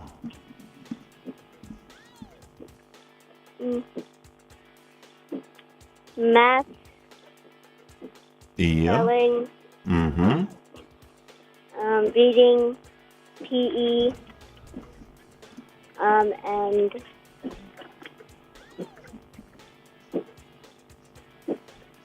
recess. And recess. What did you have for lunch today? An apple, brainwave, a sandwich with tuna, and cookies. And cookies. Wow. Did you have a soft drink or did you drink your bottle of water? Water. Water. Very good. Excellent. Man, that's a lot of things to do at school in one day. Oh. Very good to have you on the program today. So, does New Zealand or has New Zealand won any medals? Wa mo tanto pine mai o talonga o Olimpika va mo le roye. A gold medal, which is first, and a silver medal, which is second. Wow, man! Can you repeat that one more time? Huh? Can you say that one more time, please? A gold medal, which is first, Mm-hmm. and a silver medal, which is second. Wow. And what is third? We don't really know yet. They've only won 2 medals. 2 medals. So we got 1 gold and 1 silver medal. Do you watch the games at home? No, but I watch them at school. Oh, you watch them at school? Wow. What yeah, time? they make us watch it. Really? Well, do you like it? Yes, a lot. It's very nice for New Zealand to win some medals, eh? Yoy. But we need some more medals, huh? Yoy. We need a whole lot more. Okay, thank you very much for calling us, Royella. Have you got any homework for today? Lei. Lei. So what are you going to be doing? Netball. Netball. You got netball. What time is your netball? 5. 5, all right. Well, it looks like it's going to be raining sometime soon, eh? Is it indoors or outdoors? Outdoors. Outdoors, wow. Do you still want to play in the rain? Yes. All right, well, all the best and thank you very much for calling, huh? Saturday lover. Yeah, maar we heel nee, if you know the best for your game, Talofa? Talofa? Talofa, lua, talofa, tolu. Yeah, lele. Toi tam fai mai. Tolu fitu ta sili, mai tolu lewa maua le talo tanto sili. O le temine, na o le lua lava pine a New Zealand lewa maua. Tasi le pine auro. Tasi le pine siliva. O le si an tanto sili li tamait, o le si an tanto fisili. O ai la tulu. La tulanga mua le temine i le fa tulanga na leo pine auro, pine siliva, pine apa mea. O ai le tulu. Lai pito lava ilunga pe o lo o numera tasi. Lai pito silina telea na auro. Siliva ma apa me mea. Pe antu fa tasi. Alula su e mantali o le tanto sili. O nei wala mui la ile tolu fitu. tasi lima i watonu. O ai lea tonu, lai numera tasi le teimine. Ile tele o alatou pine auro, pine siliva, ma pine apa memea. Sua mele tali ona e wala umalea, ile tolu fitu tasi lima i watonu. Just think a minute. It could change everything.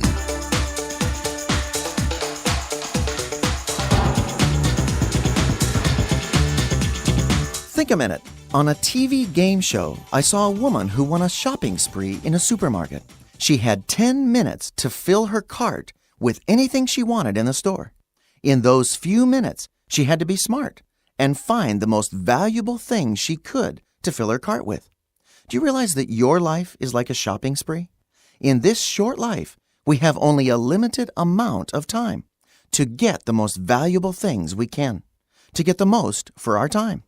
One successful man said it this way: the time of your life is the $1 you're given. It's the only dollar you'll ever have. So be very careful how you choose to spend it. Don't ever let other people spend it for you.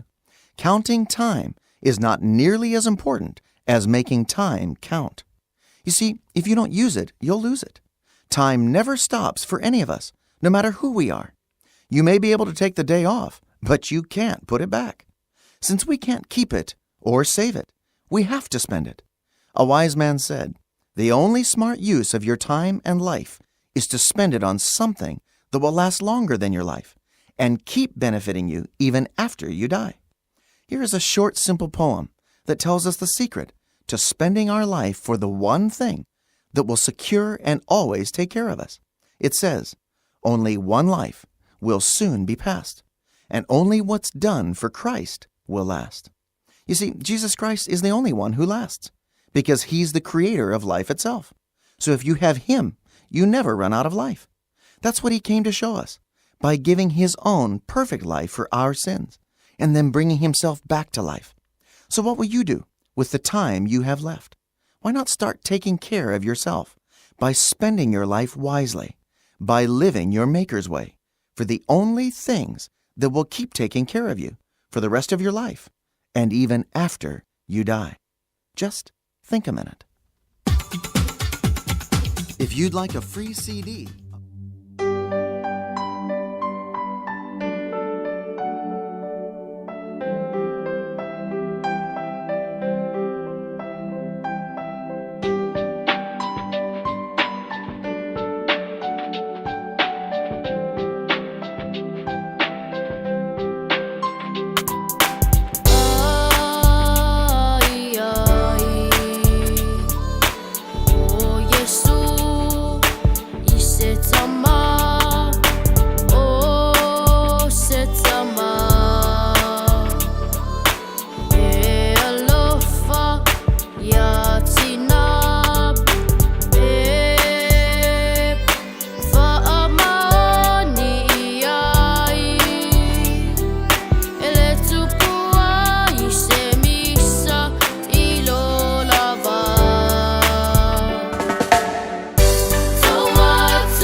tongi whaortaka.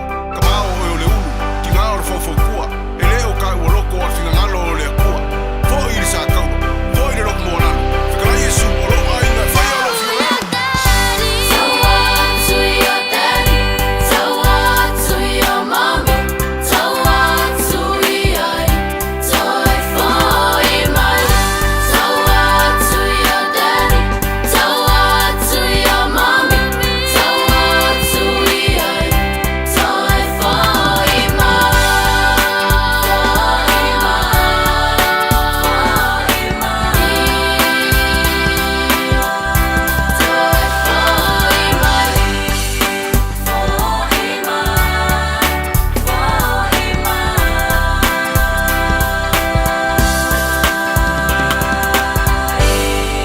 Malina AJ Nazarene Malbesi Aya Yesu I se ainga o se ainga fia fia.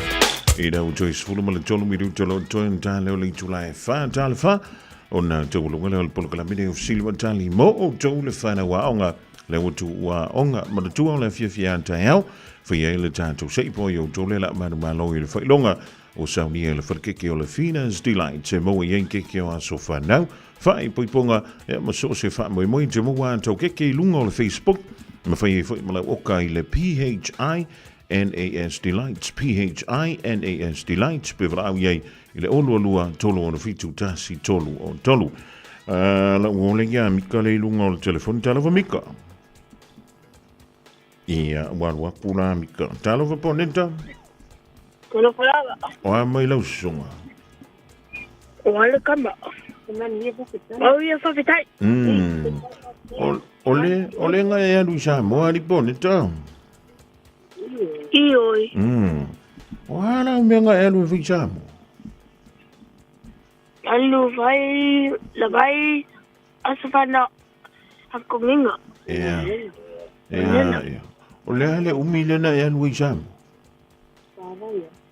ai so oka isole kele mai luisa mo ai ma losia o ya e telefia no fo luisa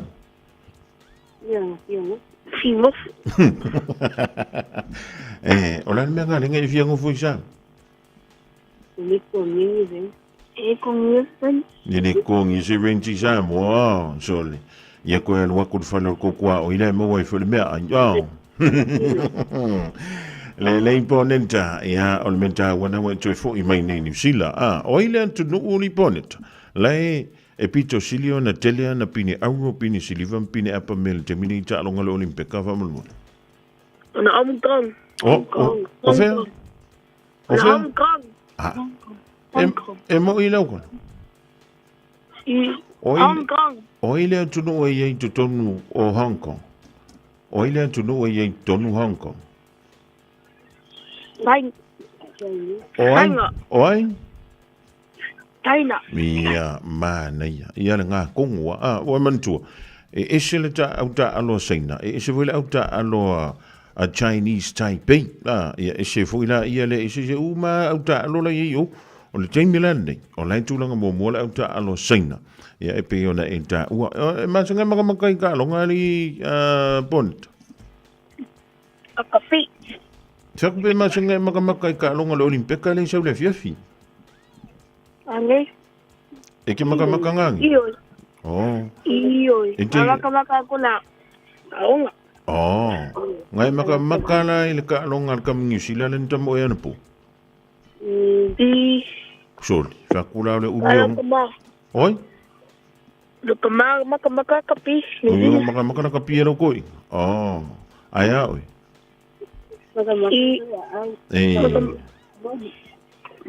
Iya, mana iya. Iya ele o yelang ka me nga fangile fifi o wento alu la nga po nga ke holiday ya o nga we ko ya iyo iya le o ala me nga na fangile fifi ola New Zealand flag o la le winga no tala New Zealand flag o la me fail New Zealand flag si malo ja o le me foi New Zealand ile fu a New Zealand Lo fua New Zealand. Ala lang. Oi, o ngai ke anu e tusi lanu whamtala ngai winga le fua. Iyo. Ia, o le ala lanu whetuna i lunga le fua New Zealand. Blue, red. Ma ngai aso le ia le kelo ngai e maua umai lau sungani po ne tatali o tātou si. Whamtali wala umai. Ai a kongwa koe alu skemi sa mo hui le linga. Mia leo lau kofa. Bueno. Iyo. Ia le lei alo tele antu whamtali lau tina mo le sosoni fo in tātou tali. Talo fa. Malo lau saifua. Lo fionga se man. Langi e mama. Oi we lau sua fa. O David. David, sole. Ngā maringi ia sori David. Ale manu e whaftai de rofore atua. Ia, o ala ko misa while a onga. Sa whaere matu so enga martustusi. So enga le mta upule santo so ina. Sa whaere matu 3-way tala noa slide on Google slide. Ia, e winga ila. Mo meo le fongo le whai next week Friday. Fono, o la ngā fongo e whaile le vai esu fongo. Fongo ma kua marwhaia o ngama kamai. Ia. E ala, o e popole po ngai ke sekia e winga na fono. O le ke sekia e winga na fono. O la le mewa e sekia ili i tā vita. Ngā o ke loa kua le leipe. Mo lai le leilo ripoti. O lai ke kama leile a onga a. Ia, le ia kālo siera e mo i lau kalape au ria le vai esu fongo. Ia, le lei. O whaima mata tau whale i tā longa le Olimpika nei sau le fiafi. Mako a fia kamaka lakapi. Lakapi. Ia, ai ele makamaka uko i kā longa le Olimpika. Alanga mako kamaka le kā longa Olimpika. Ia, le lei. O i lola, o ile tulu ule pito silina telea na pine le temine. O Japan. Oi? Japan.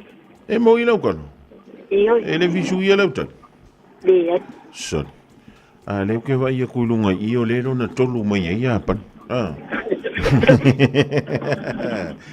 O Japan i lero na tolu.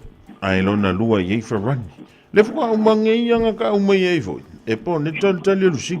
Keri longa merkali e ponet. Ne. Ia, le lau kango ka o saina la numero tasi temine. E on a iva la topine au. Fitu siliva, tolu apa mes fulu iva ba tu fatas. Ia ina faina le tu longo tono se ilia David. O yenta me onga faina le vief. Ia yori ke alu kolingi. Bo, kolingi ngole. La kapiri. O la no kulanga ka ngol la kapiri. Ole prop. Ole prop ia le. O a fefe i total. Ole asia man. Po a fefa i ta longa. Asotona. A kimu e faia. Lea. Ui a kimu. Pese ilo. E a manga ia for kimu fa se e rungon mukia Ai. E pa war me ki wa mai se David fa tele le vala mai le tu lo ngon tono tanto. Sei bueno. Fastai foi marteti. Ia le fa kai foi morkausami. Ela já ko foi ergi. Taunga tek. Asa mau se kako ku e fi mar tekere. O ya fine stilat. Oi vengan kele ke keri Dave. Ono kinga. Oi, e kinga inga e kalive siria e kere inga ia. Ba, ai koe malo, ngai ka ngoala ile avingisi menga nga ke wailo ile siva inga nga. Wailo. Ia, e manguia utalonga nei e via fima kole ninga. Wailo. Ia manguia da fia. Ia, alofa antu va tele vala au mai nele ia vele manga ia va sa mo ka. Tanto vala muli talofa. Alofa lava se o mango. Ui talofa e Luisa. Io e long time no see. Ia, nga wa mama o ke le foi menga eru ye. Pisia o ia la onga yanga lenga pailo lo interview ang hake mo lo lipo. Ia, família el ko foi a onga eu mantu. Ia, for my pa ya onga ia wa ye okay kind isi kamaki o makola onga ko help. Tai mana ia so le. Nga mawala sa McDonald nga finga o mo interview. Whaangame ai le whai I le whale. Woi, heno. Kau whaalonga le ska me kiki ne fia Aisha McDonald Luisa. O leo kau sosong ia maua I sa McDonald wanga ngai le leile au. Ya, se loa se aso ia wa o ia se ai so McDonald. Fai lo ki ngā polo ka mai a wakusinga me whakawiso McDonald ngā mga ia lo ripoki. E an ngāku. Le ai mai foi ku. O ia le ia wala ai uma me ai ngai ngal fale wala wangi e mga se McDonald oilo. Ya. Le Luisa. Oile pito silin tele ala to pine talo ngalo limpeka le temine. O spainga. E fia la kopi.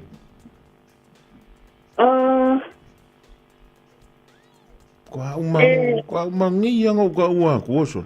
E fia. Yo la ko pingi aulo e fikula ko pingi siliva ai kolula ko pingi. Apa mea. Ia lele antu fa tasila e fia. Uiva. Se fulu maleiva lele. Kwa ma ngia. Le tele o e li lo isa. Ko e le o e ke leka e ke e fia Aisha McDonald po se Burger King. E aki enga kai peia se Burger King. Ia lele inga mea o ngai whainele fia. Le ai anga wa o le paila o musika. Mas foi mea. O ke kango ya awa o mako play foi nga le pai kai pe se kom se ki pai o le la onga. E fai afia. Nga foi ya o le mea yang o pisi ya o ngia. Ia lele ia o le menta wa ia o tienga wa maua. Iyo e. Wa lele fa te le wala mai a Luisa. Alo fa tele antu mo e uni ngalo le ka ko por kala mele fi antai au fa fonga mai e il temi fe il tanto sit Iyo e fa tele le wala mai o la ku ko ngi ya o ngere fa ma ko pat I mo singa fa la wa ya lu Iyo ma na ia wa umana na ya ai foi la siu ki nga ngai fa ya ngofo maka i Ale ai ang wa le practice lo musika yang kai lo su enga mo lo musika. O ia le awala valangi I ova kuma le lua puko pai wero. O ma se lau. Tail vala mai a Luisa, manuia la u tampedanga mo su enga anta. E lo fantu e? Ya. Pasai la wa mo lo ava. Ya le to fanso I fu. Ia o nga, o le tātou pulakala mina, o le meta uono o whaalongo atu.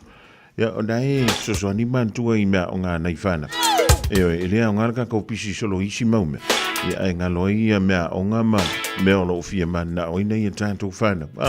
Whapataili wala o maiti, whapataili mantua whiloa I tae au vai au mea o ngai whaialo whantu mo o tau. Ai whaasoi fwoi e mo le nei whaenga le fiafi. Ai alu I whawhua e su le timu.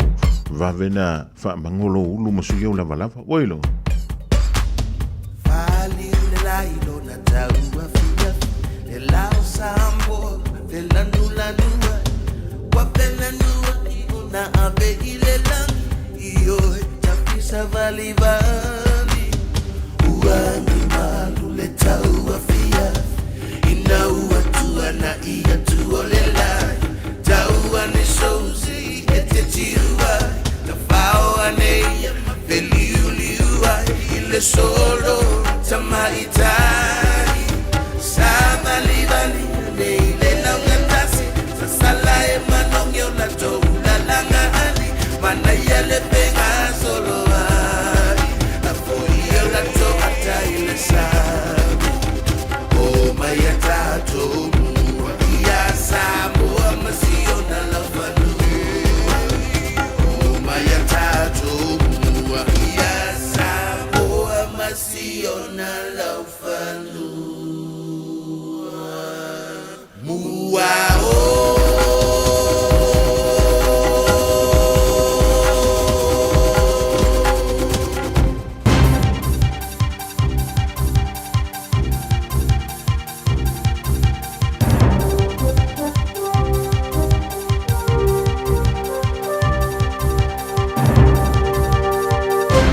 Mānoro soifua whaatal whatu I telefon mai Australia. Ua whaamatu mai na Minister o le vai whafo Australia Penny Wong, sana tau talanga na pueina le video, ua una ia mai ei fo I tangata Australia lo I le panona, ia anga I ese mai loa, ai whapea fo I lātou o lo ufuafua malanga atu ia I le atunu. Whamai Wong o lana launga anga I sao I sitiseni Australia o lo au mau I le panona, pe o mawhau fo I malanga I le panona, ina ia awana I whaatau nuina. Pai mai le malo pe amara se furu lima hafe tangata Australia o lo iai le panona, ai le tau mate siri atu le numera sa o lo iai, o nei to tele tangata Australia e whewai. Tawe Wong, iai la tau ia, e ono umi se taimi polokai I le panona, po o whai tu ia o lo iai, pe a whai te tele ve singa, wa tula I mai rei tu o le rangi, ma o lo o wha wau pea I le so. Pe ona ta ua le tamaitai Minister, e le leo na ngai mai loa manu o lo o mawhai ona te talat company ba lele ma au nanga ina ne iai fo I se wha whaingatai le lumanai. E tolu tau sanga le matua o se tamaititi ua umalo na ole na ua pa u e se mai se ta vale sa iai te tonu le whai tua Perth I le awa uri ana nafi. O le tamaititi pe ona whai roi ripoti sa ile no pito I tua o se ta vale station wagon o le tua ingo le Kia Carnival I le pito nu o Dayton. Pe o le toe se fulu I le whai le fiafina tupo I le whalabilame na ua pa uanga I lunga le ala tele pe ona whai no mai e leo. Pe mai na afia fo I le taavale mai tinga ina manuanga. Ma umai lavalo na ola muri ane, ma lo sa I dia leo ni mori mau le nei whalabilame, a lo fia ngai nei ma le suenga, ma le whaatino ino la tu suenga I le mata upu. Ua whaamawai sa isi suisi ni o le Liberal Party, o na o whaamatalanga pe ona ripotia ua whailo atu I ate ia, e te tauna whaititia le tau mafa, ma se I tu uai le avano I le tu pāwari I se isi sui tau wā. Ua ripotia le APC na o la tau maua le tusi whaamawai le suisi ni lea, e swafa ia Gemma Tribe, wa wiri ili ai le tūlanga na iei o ia, ma ua whao oi le tusi le whaatono le pāti o Richard Shields. Whairola e Tribe ila na tusi e tele mafua anga o whaamawai ai, e au fiai marele ai o se lango I le pāti le whaato tele ina lea o le au whai o sui tamaitai. Whai lo fo I le atau wai le isi whai ngā pālota o se sui tu to tasi mo le whai tu o Shoalhaven. O lo whanga solo pere suenga e tau wha mautu waile mea moni na tupu I lungo se wa aisini le ana mawai tino maririwa ni tangata se to olua le pō na pō. Wala wane le sosoani whaapawave le waa lea whai mai e spul whaamita le umi sa iei Cameray po le iwa I le pōna pō na mawai e leo tino maririu o se lima se tamai ta I Dalton Wina pe le waa o le lima spuluanga I leo na spultau sanga le mātutua. Na abe e leo nisi o ai tema mai le waa mo suenga ma wa whai roi ripote le 9 News na whai roane I leo o ila ua umaririu sa iei lunga le waa mai le pō le asonga fua mana la ngā papolenga ina wale toe fo iane le aso na napi, o lo o wha wau la suenga I le so. E fitu sa furu tau sanga sa tamamatua o wha maonia fo I le maliu, na toso e se ane mai le Urban Surf Sydney Way Park I la waunia na nafi. O le nofuanga le e Sydney Olympic Park, mana whaeroe leo se tasio le au Surf Lifesaver, na ave sea mai le tamamatua mai le pool ma whaavawe atu le whanama I Concord, pe I taina mariwi se taimi munmuriane.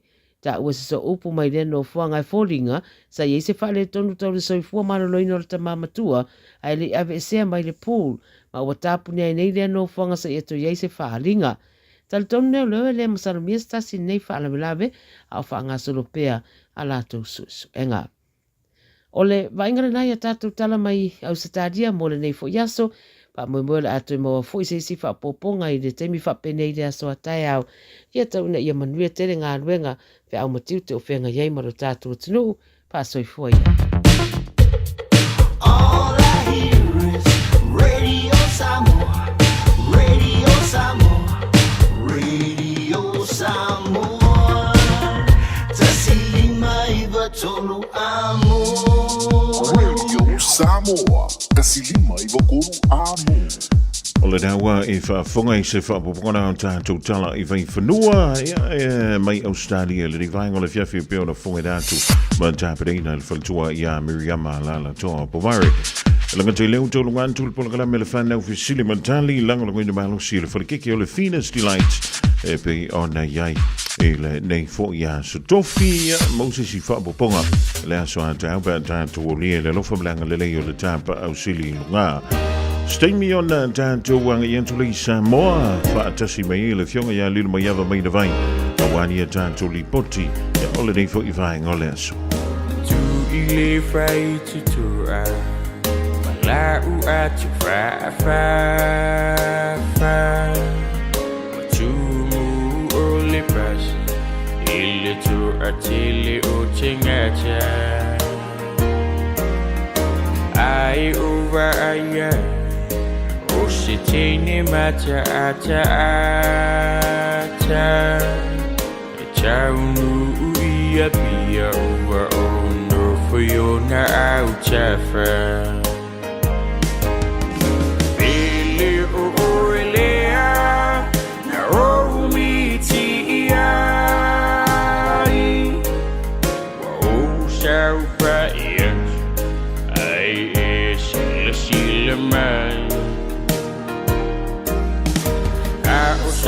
Jali mai ete malia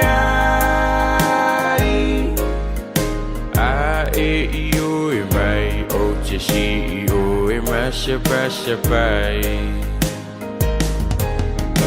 o tau mate po ai o sile apo ilana atsofa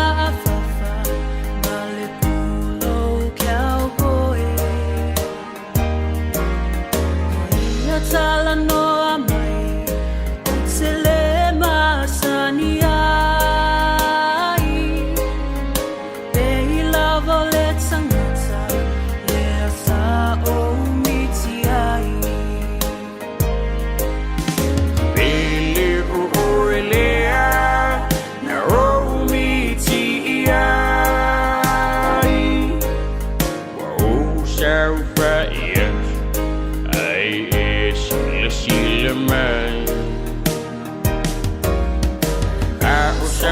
Jali mai ete malia a e io e mai o te si io e masha pasha pai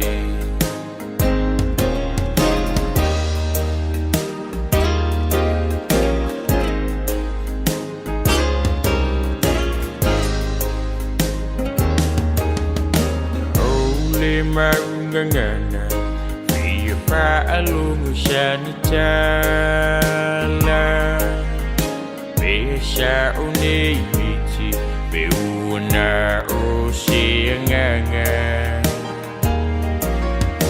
Lutino amaniti Iona lima mafana fana Olana taliwa iwe Ele ifaya fu isonama Lavalea, oh miti ai. Find my way out, my talent to a man. Oh, lavalea, oh, alo fai. You are the one I had a dream about.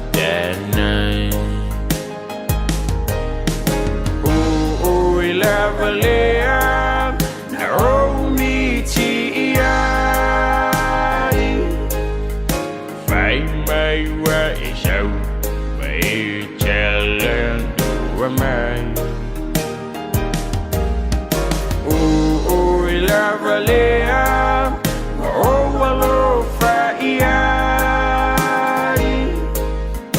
You are the one I had a dream about.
lo tol man sa sa le ba fa ya vai tele na swelo no no ya o ya soma asuma say yo le fa ba bo fa pele pele te a mai se se ta fa no ke le me fanta yo le me te la I feel no pele no fa ma oni persona bona o le no fa ya se ke ka lo suma so ke sa mi yo gi na fa ba e bunga la ke le me kala ka ba ile a e bunga o li kai ma so le va no bunga so ba yo fica e ku pe yo auto fa para na ka ko wa fa pe na wa ka ma lo ya fa kula ile mpuka ke lo ma ya ika te suelta wa sale tengo fiore polonga ma la fie so kama fa no la la pero mai pe tin na sunga you know me sabi o maunga mabao o te tawa sa ai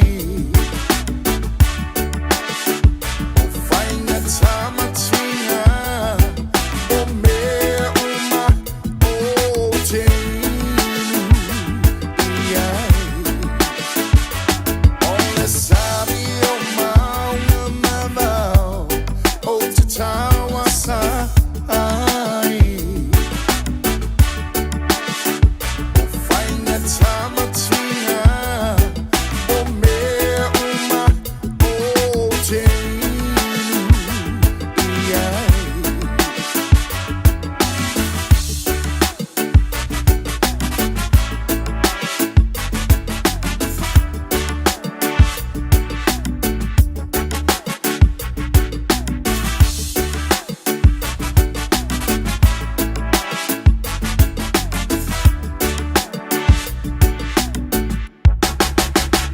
E le vao le se fulu iwa ma le fa se fulu o tau sanga ma e ngā luenga faufale. Fa le leia lo to mai manga wa ai mawaini sia mano e sidi atu. Le sitala i le Oceania Career Academy e whai o wasenga yafi le se tutongi ai ia inga whapitoa. Tanga iane i le oca.nz mo nisi whamtalanga. Afia maua sosa Omega Ka Ia ngalo ingoa Omega Ka Saka le tau mofie Omega Ka Fili mai loile Omega Ka Omega Cars, lua selau Kepetis Drive i Manukau. Po le telefoni o iwa lua vitu 5 tasi lua. Susu mai Manukau ne Omega Ka Umalole keisile Omega Ka O le vetua o lele ma le vetuta i ala o ngā amata e mawalunga lana au nanga tau Early Childhood Education po a o ngā amata Samoa ma le Pasifika i Mangele e iai whaia o ngā le stala ma whaia o ngā lango wa lava tā pena mo le awa o ina o le whanau. E uti avanoa o lo o tutoe awa lai te whaatuai ai lesi tala nei lo walo kala au mai i le olua tasi tolu lima fitu valu iwa fitu olua tasi tolu lima fitu valu iwa fitu e whaatulanga ai se taimi e te asi mai ai.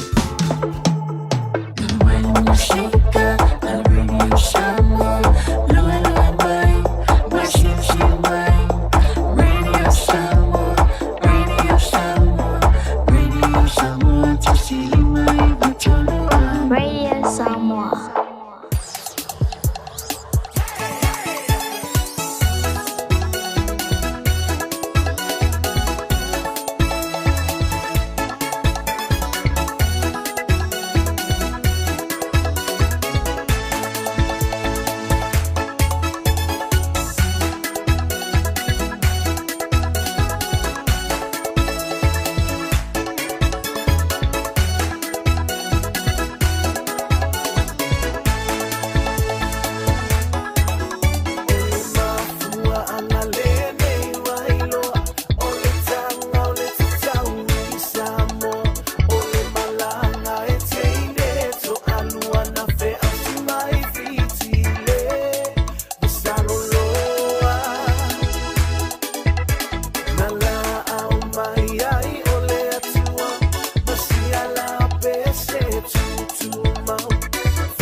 te fia i loa ina o lo te tilea ua e ngā uina.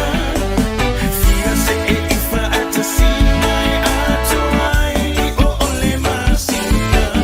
Ne ili ua le Sufo mali now luai po malo puni ala va pitevu le rivango le via fima le pese o faingo ina mo onga o lo nganga le wa se mali anto le va le wanti ya lus fulu lo mi duta bute ne link to life fire e pe o masri ai ia fio sululu a sulua ma stofi tasi e mo ai le tanto filo inga ma le vianga ya lil ma yava mai vai le suia le tanto wala leo e sa mo ia wa foi ni mata uputawa e longo puia li ia lo topa ia ma lo to ma lu fia le dei vai ngol fiafi le wa mo le no tanto te filo e foi ia ma le vianga ya lil ma yava fa chalvanto lilo ma no ga lui ia ma no foi non sai wa tanto ia le fa to fitio nga wenga o le dei foi va yaso. Ia vi ia leli i seu manu, o lea o tātou tūla tātou whai unga fo i ngā luenga le niwa ia so ilo nā lofa malona ngā lei, pa talo whātu lau tō whā o lo o papena o na ngā patia mai e wā fo ilo tātou o tunu o ia tātou por kalame wha ngā solo ilunga Radio Samoa.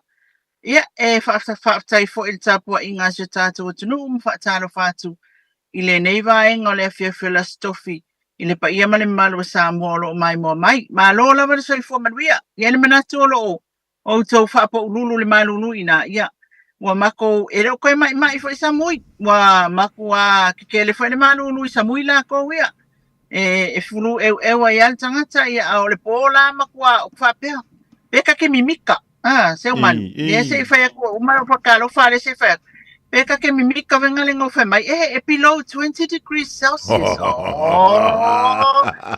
Pei venga le falling mai e toka vai kava i kala le kawa sila venga le fakulanga me fapia. Oia, wale ya ngala o mako sila foi mako wi. E pa wala mele ngal mako malulu. Usa uma se va engal por ka suka sile ile ai ko amakalonga vela mai lole la. Ai le o malo lo ai le sabile o to lo se manu o lo wang yang i lava to lo al tato o tunu ultimate. Mali la va lilo. O te leilo i le taua fioanga. Ai ma se no fa longo inisio fioanga. Fa mai angi lole so vili le tua o lo. Ele misi lava mani maliu fo ile le tula mai tono nu ma fioanga. Ia ta ilo i le taua fioanga. Ia misi la fioanga o le fionga iana nai. A fangi se a fa pena ona ye inisio fioanga. Ai fa pena inisio fioanga tai pe fo fa la tai. Ia iangi si kai mi o to utai e whapenga iangi loa ale ko o loa ia e so o ale kot. Ia o le tolu ale na ia na koma whela ia lea ia e ao kuala ia mako i whalakai.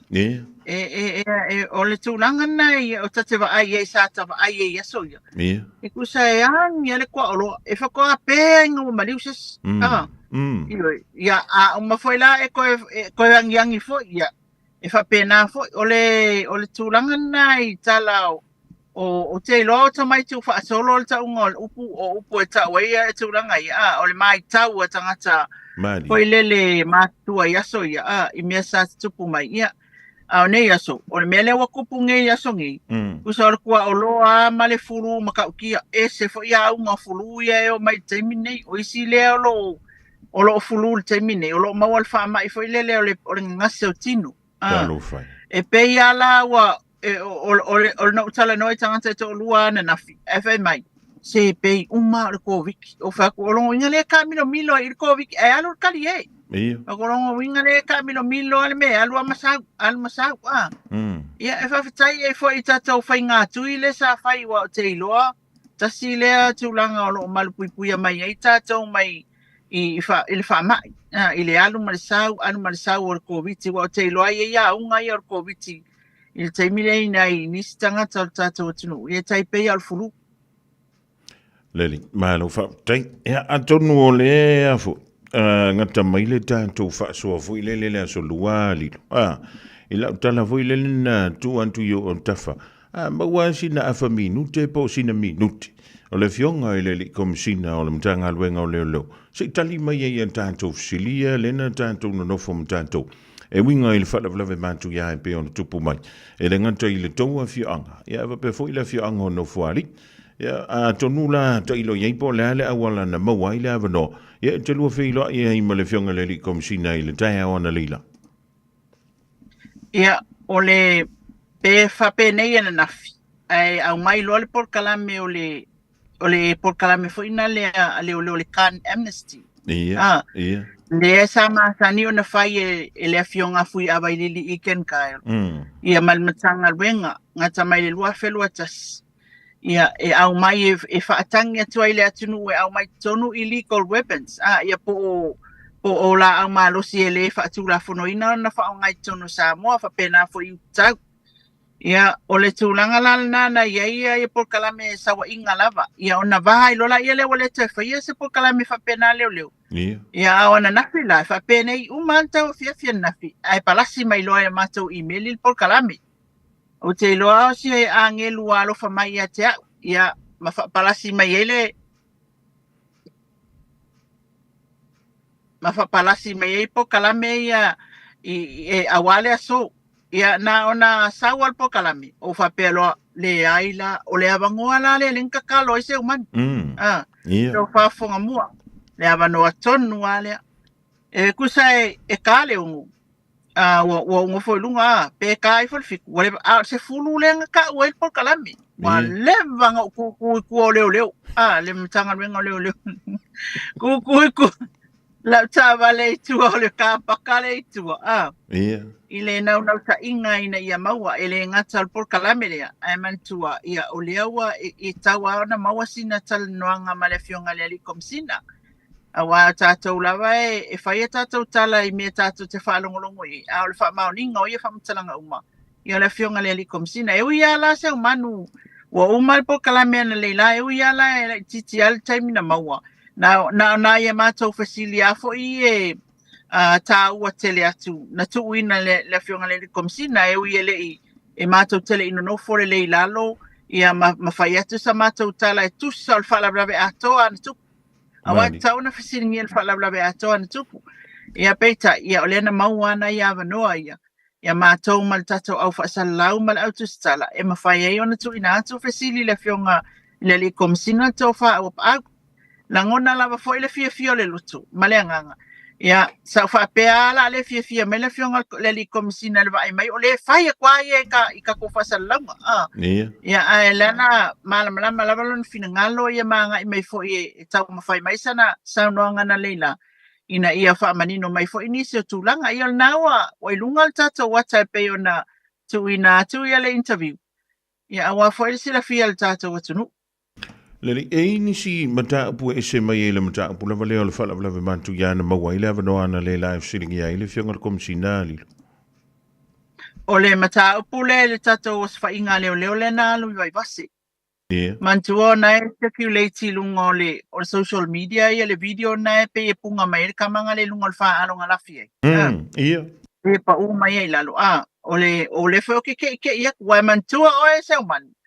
O raid umale o lo malato was fine ngai uma mai le raid sama sani e fai le press conference ma le media mali o raid la le o fata tianga la le na fai nei el mtanga wenga uma mai lo sala to was fainga ia ona no problema tu ilunga ata o mena mau le was fainga o penga poni aisa matupe ia male fa matalanga o fena o ia o le raid la le vai vase polos fainga le vai vase aleo Ia o lea na sauno e la fionga le li komsina ngale la ele mawani o penga ele mawani o penga le pe ole umai ole posa vai tau ole umai ole o so fa inga malie male ava vai solo la iluma mai o so fa inga na lo los fa inga le vai vasi se no fuanga vai vasi ia o lea la fa mai le fionga le li komsina ele mawani o penga los fa inga le ai na tupe male aisa ele ta ua mai foi na tele imana tuaina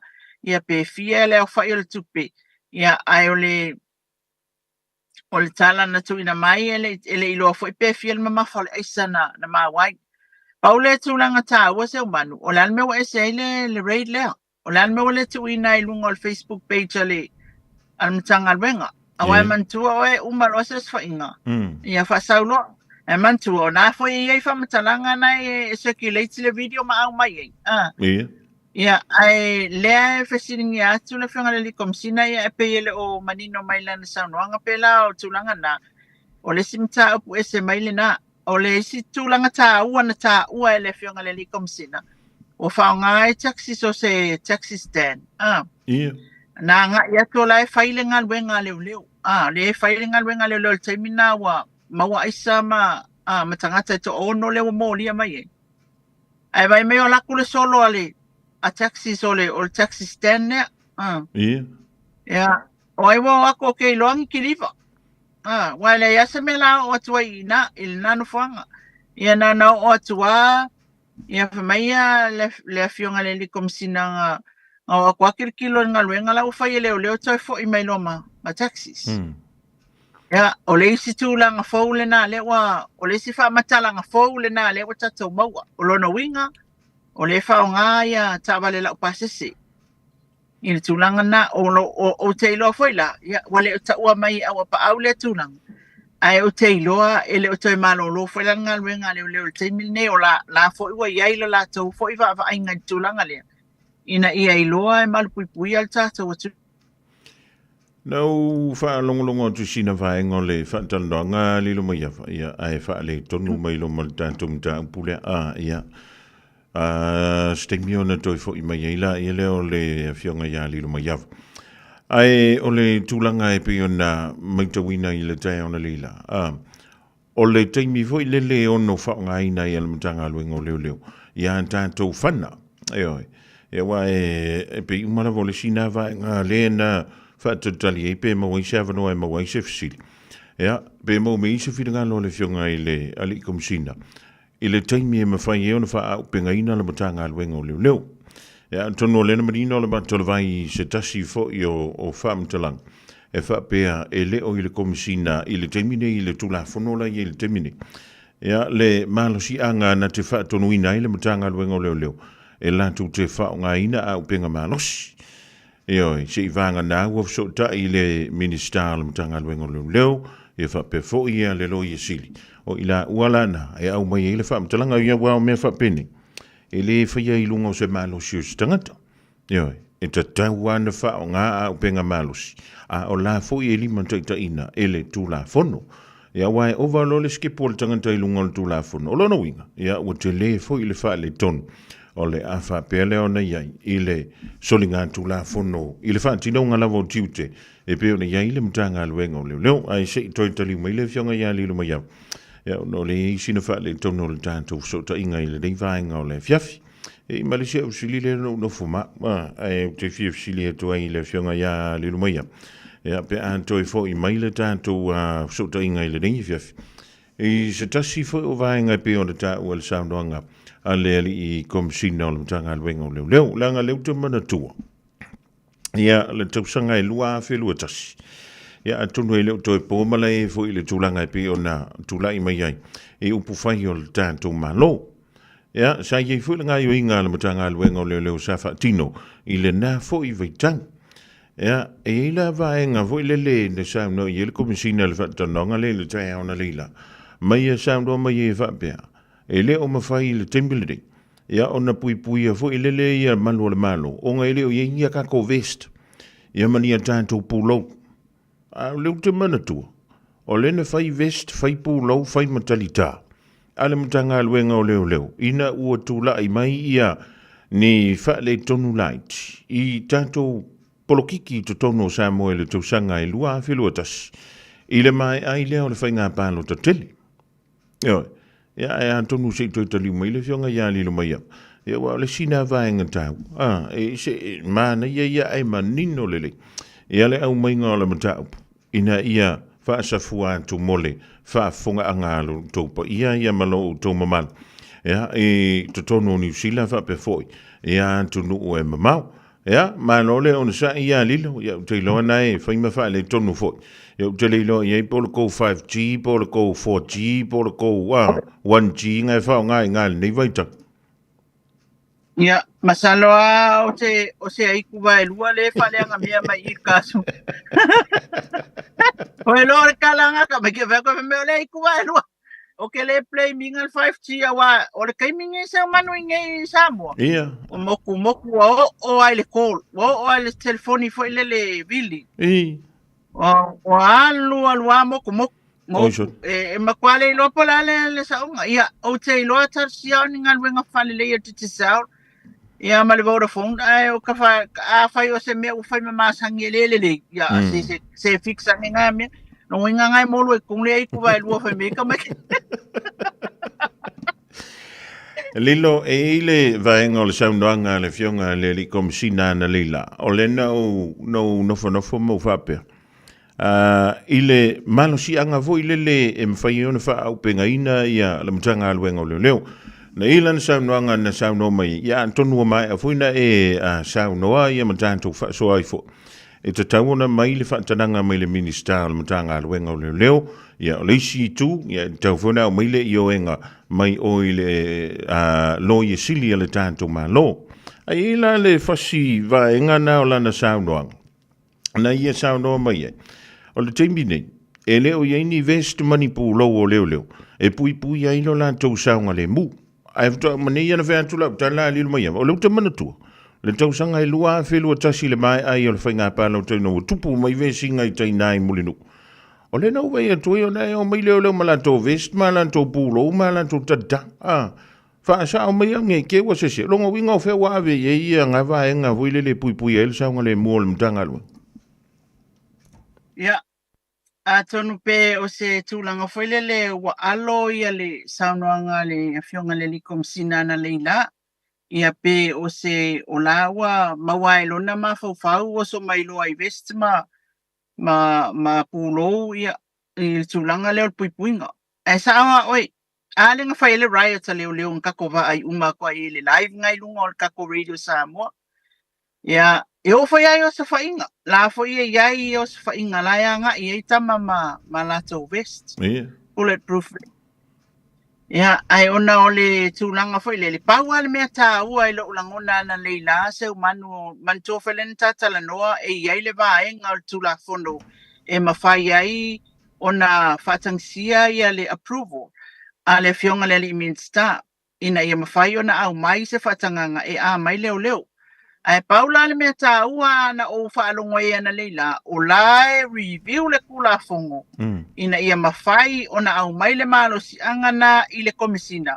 Ona la o televave tele tato mata upu. Tai peila alfate ta ingale na tongi mai o pa awana leila. A kupu mai se mele maa kekia e kau wha akali le fia i kula o whiala i le komisina o whiala i el minsta ma le AG e tau ave i el tar sanga ina ia au mai le whaatanganga lea. What's why? Ia, ai ole mat e kakau le kua inga mea lea i lunga ole mata upu le pe ole mata upu le ntupu i fasta outa. Mani. Awa le na pole asasa asonga fua pato au atu tama olona winga e whetau i ai la le tarsanga lea i le minsta. E le i whai a fua tu la fono le tata watunu useo mani. Mani. Nala ona whai ona o Samoa ia. Sa matua ma malu ma mapola na nganu ule vafe aloai. Ole ale me kupu mai kua. E whailoa ia manu o mafio anga. E a nga i le suenga ma le sa ilinga. Paatasi ma malo le malo. I a wala file mu ma le whialo aloa. O le taimile nei. I a walanga langa umamea uma ona lewa sao mai le aisa. Ua iei marijuana. Ua iei a upenga. Ua tele mea o tutupu le tata watunu. Ia o le alu lunga domestic violence ia ma domestic cases ia le pei on ta ua e pa au. O le winga tonu ana tala ua pa au le nfemean lela. O domestic cases, o le case le na tupu o le whalablawe o domestic case, o mea tau a inga foi e o tupu mai whawhitau li tono a inga. Ia, o lea la na nga i e leo, e te tau na tilo. I le mea na tuli loa le fasilia a se tustala na leila. Ai se an le whai ele process le ina ua maua le tala, o lea upenga le na whaonga ino whali e fasioti se tulo ia si tamali i no fuali ai se ana le o ane ai se fina ngalo ia pena fauna fo le process le FMA o pa ele i faunga ina e tu sai la ofisili o te fa pe atu e sa o le tulanga le na pe o le ese ele sa no ngale fionga le komisina ia ma le tūlanga na tatou aia for le riots. Paule mea le o te iloa ea uia I lo umalam anga seu man. Ele o lava o penga na mo tatou leo. Mari. Au la iai. La fa o nga ele tactical operation section. A ele o lava mo ni leo sto tele. Wal tele o uniform ye o anga kamanga la ko uniform wa mantua oe. A o se mata por tele ai mo ale au uniform. Ia e pe pack e nai tangata e nai tamai e avea ia au penga na o malos. O le tūlanga lana, o leo te iloa sa oia e pauna le mea leo te o te whiawhia ai. Pea whai o lea review le tūla whono lea ina ia mawhai o na ngā lulue malo. Ai e iai fo iona I tū seu man. Mari. Iai fo iona I tū o tūlanga lea. Iai fo iona I tū e whewhi ai. A wao kākou foi. O wakanga o kere fo I whanga. A lenga la ungal whaisi awanga lena. Oka se maa ngai o la ungal whaisi au. Te iloa sa e whaafonga iei. Ia. O valo for ka ko ka ngo fingi me ola au malos ya o pe ya o fai mai ale si o yor si o yor chief o tulanga na wa o tata we ila ngona na o so ngo fi e ai lunga ya e pe o tulanga fona na lai ona mapo tula fono ina ia ta fi ai i se ivanga na o fa tanga tu le fiunga le insta malo va taya lilo. Sa no foi le fianga le minister le tulanga foi le la tu te ilan to was foi ngai e aluso. Ele I maua ia se lab foi le ngau si ai le tanto aisa foi le ka ko ke va o le vai tau. Lo no winga la a foi ona le maua se lab le table ni o le facility. Lo ngo winga la le likia ka ko le wan tu ni ia mea o fala au fa sai nei tono le tulu. Ale o le mla vale lo no wingo I le waf ia wa ke le lo si vanga ngai ingi helicopter mangi vale le winga fa ko o ko ilunga le langi po le vangi mongi mo nga isamo ia na mea au ke o fo ia le ko e ma waso sa oi mantua foi ese man me tonu na le no facilitate fa tai fa son awa faila e lava tato tai fa e si akiva a faila la iki foi ngai de au mai tonu leo mai tonu tato tunu o se fia vai failanga ka ke fia la amerika e ka ko mai la e pa e ku va failanga I ka mai wafu I kai e si akiva fa ngota e tonu I e ave e tai fa e si yaki containers e au mai tai fa a failanga le lua kai fa ele kai nga lava lo manatu a wa e palasi fa tasi mai leva e sau leva e tonu le ava pa tasi malva lele lau palasi fangali a fai kasi le taifa pa fela na siaki me umai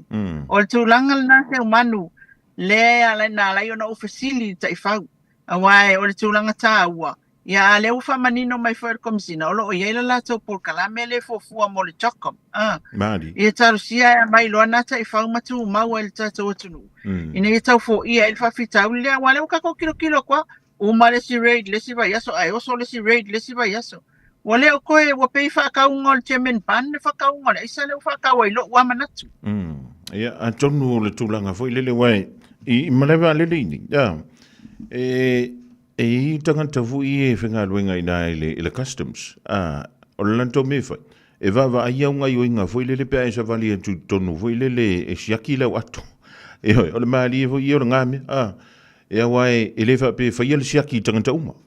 E tutu wale au wali ina fo ilele mwa ai mai po le ana ko nga me kusa lai kau sui po le mea lai pi ke kau fefe fo ilele malau ku malau sa va wai ala ngai fefe I longo winga I le mea lai ten nine ia ona ia lo le on masini na mai pe I mala va se va vai ia nga mai lo le o lo a le o lau ato ia o se vai po o rima ia nga ve lo le sia ki le lo la po iska ko masini va pe nga li lo nete. Ia, okay, roi nga vai fai anu ngalo makukua me.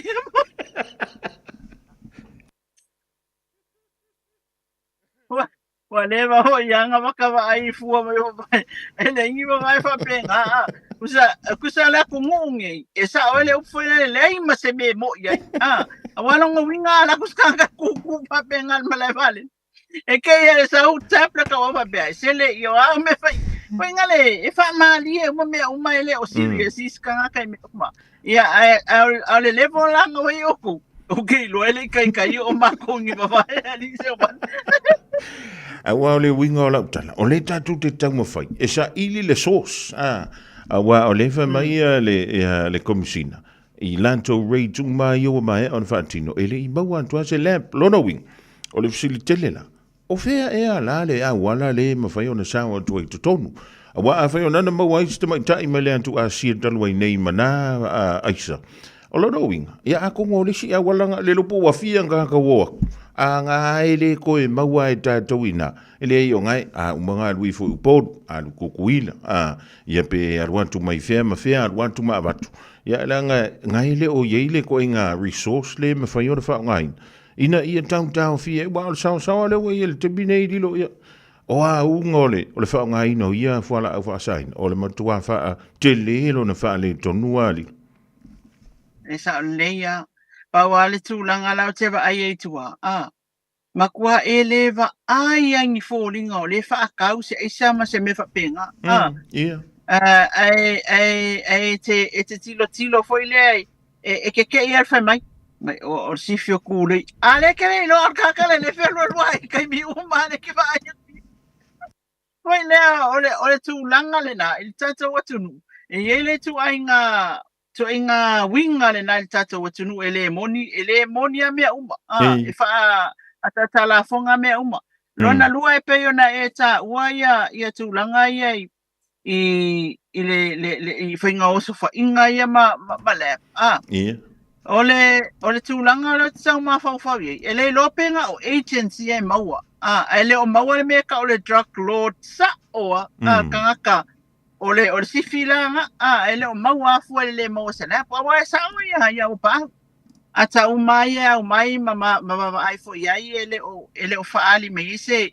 Se le po fausi ai ia atu u foi la fa manga mai o pa au masalo la ole ka wa ko ke o ta wa tini u se ta unga o me nga o si ele isa ole makua kere ro e po fe ngi o ma wanga me po for caravaggio fe which chemical ma me manga ole fa nga a fa yo o le tulanga na lo no winga la se man ele o manu ka koporas o ka koporas lava ele o manu. Ja, talo si ia wa no man te tala tanto X-ray containers ia ma mea ngala au so toina. Ai o teilo. Se le o mea ngale sa o toi ton. E mua lava o le tangata. A le o lana ato ia pukere ilo ia pe va fena sa watu. Ia wa ki ofu. Uma kuleva yasu, sauleva yasu, sauleva yasu. A tanto wanga I le tunu u leo tonga. Na mua sau le tala mai tonga le tau sangan se vai atu nei. Fa mei uo o tamitia onga walantou whatawina la isa. Ai talua I nei ai le amatanga le tau sangan nei. Fa ali mai e isa tasi o fale o se a inga I nai fiti. Sole. Se pe ua vai le whaku o kanga le isa sole le whaku o le mele le isa. Ai le mamau ke le male ofiso leo. O le mea nai makua ia uofo ai. I le sao a whaila o le ua maa fia. Lea o loa. I to tonu antu no uia po antu motu I o le Pasifika e vava la lata mtatu. Ia o inga iloa. Le no po le skemi ngai a whea kua ingai fiki ngai alua kua ilme inga ika ilo heidi. E moni oi. O tala umana, o mea umana le e pe o findings a leo I e tātou tala noai. E tātou tele iloa mea le ngofo mai mariko ke le na ulfale mai tonu ele o maua. O le tūlanga onga na o le wa iei e tātou. E le leanga lifi pe lunga le kākalangoa le kūlanga onga. Awa a palasi mai e lalo le tūlanga moi.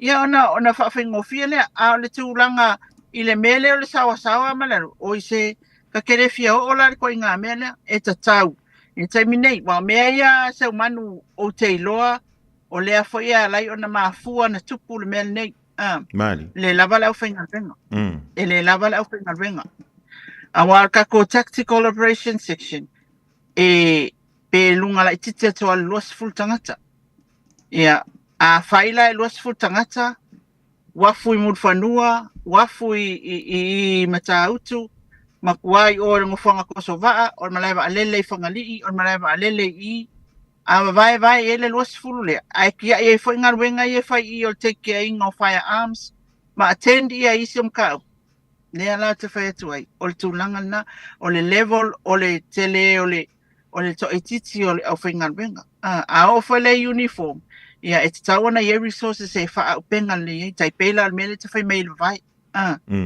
ioi Ia wa e pole ale kuku leo I kai le wafu e fa ia kumanga le mea I foi ngali. E nga ole te kai ole mea foi ngali ole a mea pole a pole tama I anga ese pole a pole se leu. Ia. Ia nga pawanga le mea mau a fa le sa ese pau kai ele alu kukongo le masingi le. Ia sa mai ala ele ila se winga. Olono winga ole tama fai e tapele ai sa mai le tata watunu. O resources, ole au whenga ruenga, o se eleni, patase maltatalo o tātou tangata, male ngā lue whaatasi, pule a li I mawhai pule. Wai lai ere kelo mea kanku whakas. Ia mawhai. Ona tātou fo I whawhita hauti. E le ngantai lena. E sila iei leo o onga ole mele ole whangaina ole meth pole cocaine. Tātou tala noa ila isa lepe o na whaingofi o na whangaina. O tua atu o le whangaina o le whala au lena. E le ia se si me te tua iei. A le o le whana, o le au penga malosi. Wa wata wa iei fui lele i o onga ole mea. So le ise a fōringa o tangata soli. E ise fui e koa inga e pio nganga ka fui isa o I le koa whanga o maila ia le wale fia karonga o mai an tātou. Ai o le matau tia le na. Fe pe a iei se taimi ai o tawa wa ai atu isa mo tupu mai ise mea wa pena. E makau kia le koe ngā mea, o lono winga, e tauna step up tātou le tengile. Ia wā nei, e leo toi umini māsina, au kuso, hiu lai, au kuso se tema, io, koe lua māsina ri o tu fontanga tele, nei, sauni o tia I le māsina o ke topu. Sa le lava, wa, au le I o mai le fono, e te tau ana matua tu ai a tātou, le ngata mol tātou a puipuinga, e pei fo I, ona e fetalai. I tangata e awhi ai. Ele sa o lei oi. Ele awhal mena le na lai o na ofisiningi a fwoi komisina na leila. Na whaise drug test a pokaki. Ia. Ioi. Wa le level ole saltu la fono le na whaatinu. O ko ale kakale ngalo e whale mea. Ia e kakaula.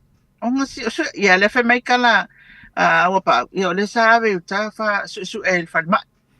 Ya, so mangu so ele wa mele lona e tunanga fa toa ton fai so ole tunanga na se man a toa ila ma le lifi lunga ole o tunanga fa le tamo ainga so tatu tunu mani abatu avele le tamo ainga au o nu mafio anga taipe tatu miliona le walu tua ia mautinoa e awane to ole poverty tatu tangata awane fight tia le mativa Awai pe ole mea ngā lewa fol, e fol I eri kangaka. E pe awara matupe wawe atu le aisa. Nai lo le alo e whainga ruenga, skula ki po a koa e o mai e lua se lauli masfulu le vai aso le tongi. Ia ole a la le mea mau, a ole aisa. Pe anta ue opa au, se lau ka la ka mai pepa whaapea. No winga la. A se fulu pepa e whakau ngei, whakau ka e au, fa uma le vai aso ia mai kaula se uma le vai aso fa kau pe pai se fulu le aso kai se lau kala fia la ku pe mo makau kia le ole mea ya makau kia le mea e ole mea na le na fai atu e te tau na fai sao uma I tu o tātou uma ngalu e uma le mea e ngalu lu e fatasi leo ma tātou le mea ai le fa pea ka ko se ma kwa hoki ke leo ai le se part o playing ai ko e nu ma fio anga Ioi, wai te tau inu mafio anga na whai mea nei. Whanofo le lalo fono alim whai pule. Whai lako survey every month. Iei loa uma fia tangata le ainga lea. Whea mea nga iei ka ngaka o a inga ikasi uma. E fia ka miki a onga lei kong. Fia ka miki lea onga lei kong. Fia ka kwhenga ruenga. Tilo ile si o manga. O mea umanga. Anga nga kupu maa se mea whemai. Orka mai kiki o nguna le. Ai waku I oa whemai ngu.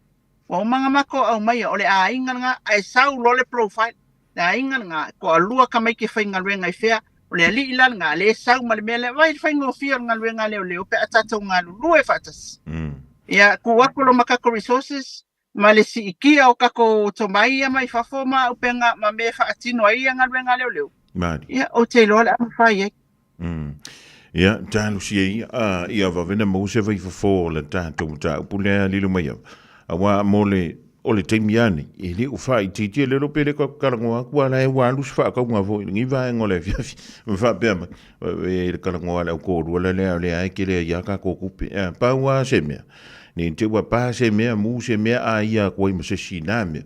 Ia i leo me ka ko oe, ia ka ko whainga ruenga wha le nei. Ia ko wha le leilo manga la fo mai ngia ka ko kalo. Wha kumu mea ka ko kontina na mai sa mo. Ia ngā maua le tātou le fia ma le manuia.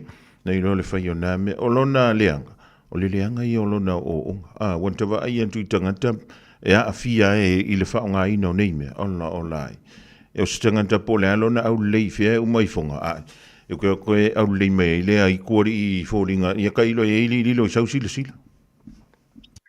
O le te manatua se manu lea whelata whaita o le whaatolu e lea na ufai o le tala le nunga i.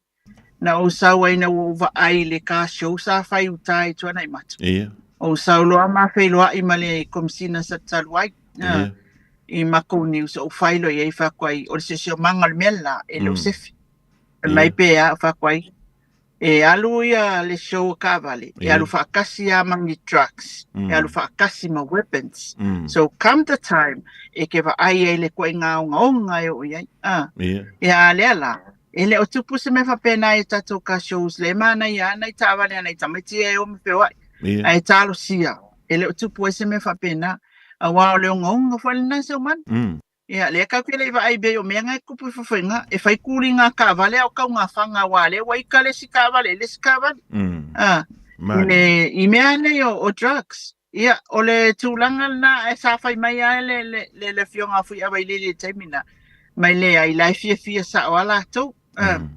Le ala ka ko wa mai wa ad mele ese ko karo sia se manu ya va ver ka ko mingoi ni kai mari awangi i fakup keringa awale me le la tupu nei ya na te sila fia le mela wo e tonga fiti tato telefia o ye ko nga fiki a ko ngwe e la ko makai ele malo si kele la ko pulenga o la wa ma pulenga matai awangi ya se me e o puina o la tu va ingal tulanga le a ile tulmata ia ai ngu mafio anga o le wa avaku fel malo si anga foi lele i fon fava ina ia faio na lato au mai ai fa nau e anga inga luenga fa vai taimi wa ta tau fa ntiti lo taimi nei ia tofu tamai titi la ele ai senga luenga le taimi nei ma senga luenga e anga ina ia mafai o na maua le seleni awane i el tulanga foi lele le ola falanglango sa lo fero lo ai falo lo al po o talato na pono wa ai o feo wa i solo ka vale el makongu ai malama eta ya o falonga o tangata tale fali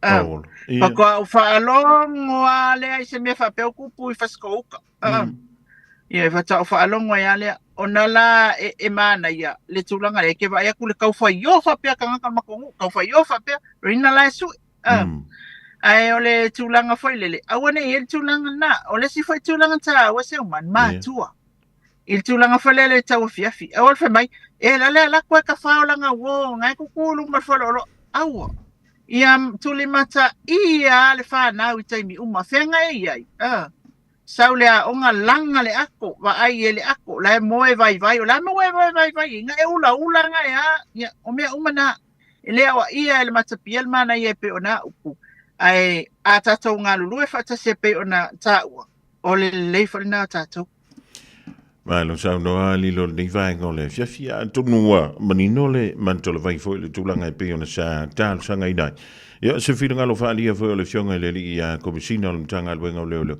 ya wa olana malele ngala vo polana sa ndonga ya manino ile mantolo vai ya male to va tu ai mani sili stele tu atu ya ona e fia mana malama ele nganta ya tanto mule tanto ngalo ya e fa pe foi le tampu inga malu si tanto tudo ya antono na yini si mata upu lilo e fi sa no ya ile ni va ngole fi ya sa leila wa tatam ta upu mal famasi no nga se man ya o lena e si mata upu lo te lo po se me o le tolu vai aso talwai ya sa moli ai se tasio tamale abita vale fatamala abita vale fatala le foi lele ele la ve ai se i mali waisis ai ol molianga le na ol mela watu ya wa moliel tama ave lo ta fia ile fale ile ofisa leo ta fia i tan malala ai so aku ole akali i orko inga ngalu ka avali e kukusa le leo la suafa malto ina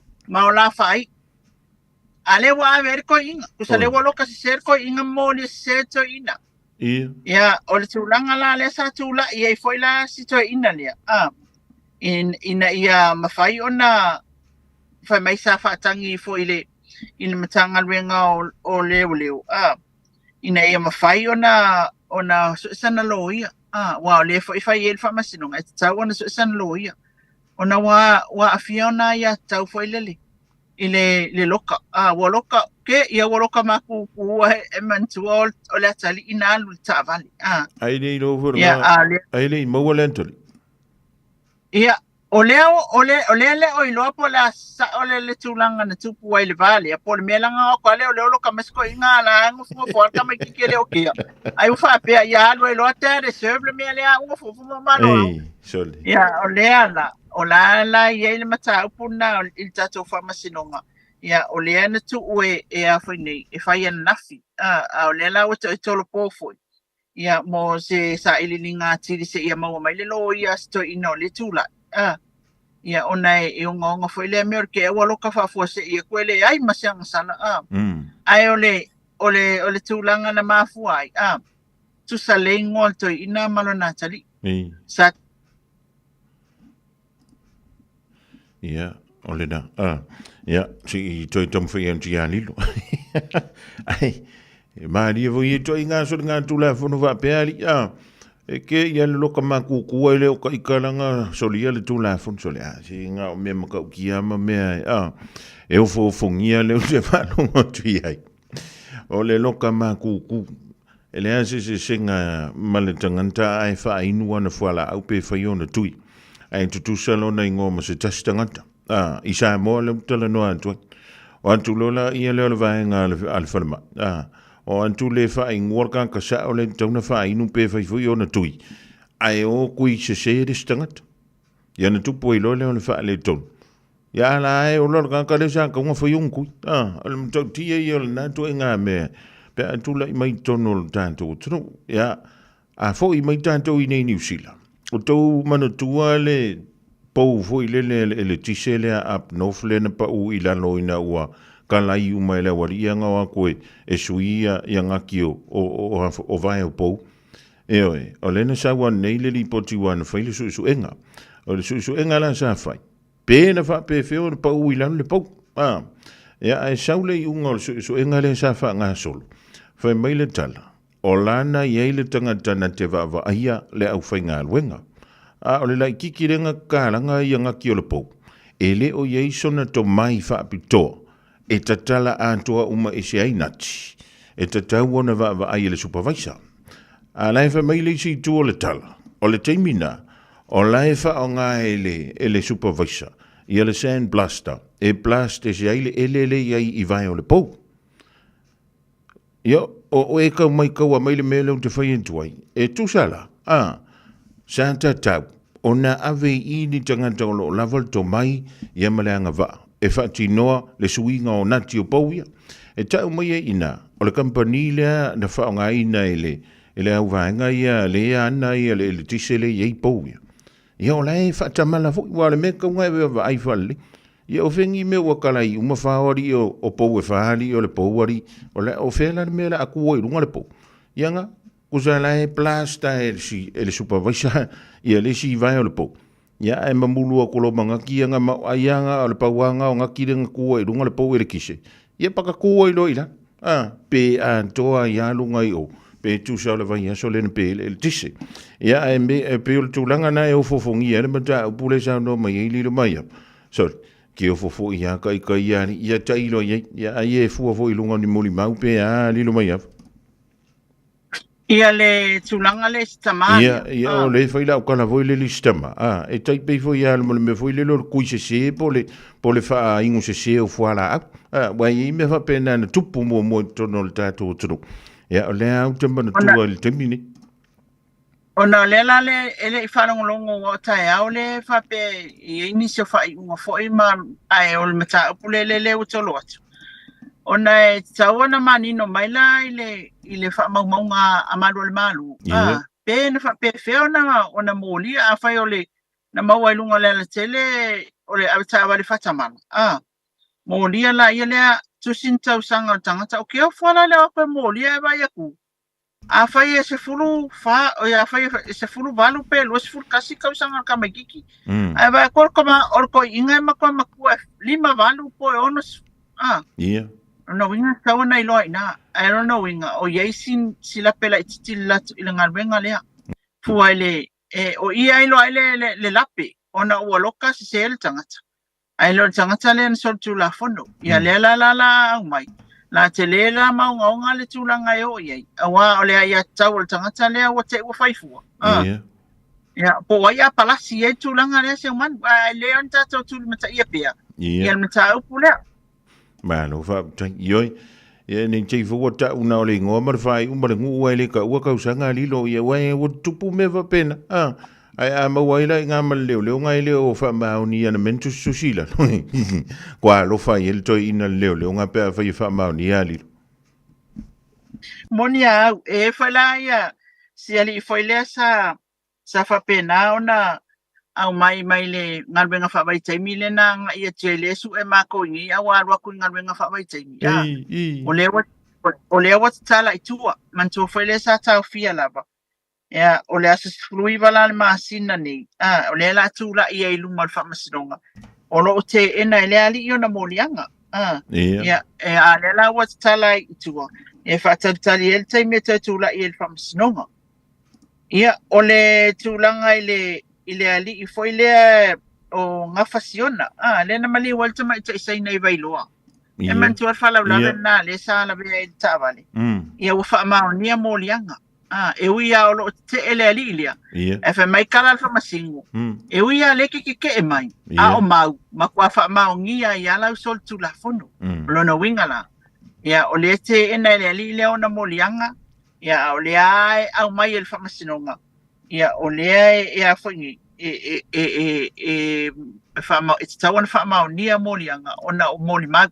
Welo fe ka ko le mau o le me malus. Io. Ia ono no winga la ufatalia nei lona whaasalanga. E lo po tae au. Ia e tō lau wai. O le amnesty leo anei se umanu. E si mea maa nei ale na uwa ai. O le umi o pili o tatalu na umai ale ona le te whaia se por kalami. Wai pe e ao na whamani, e tau na whamani no atu. O le amnesty leo lana whaia nei. Ele o whana ia na po o la au malosi o ni whana na au mai tonu. I taimi lea le ai. O le au mai e whaia le display.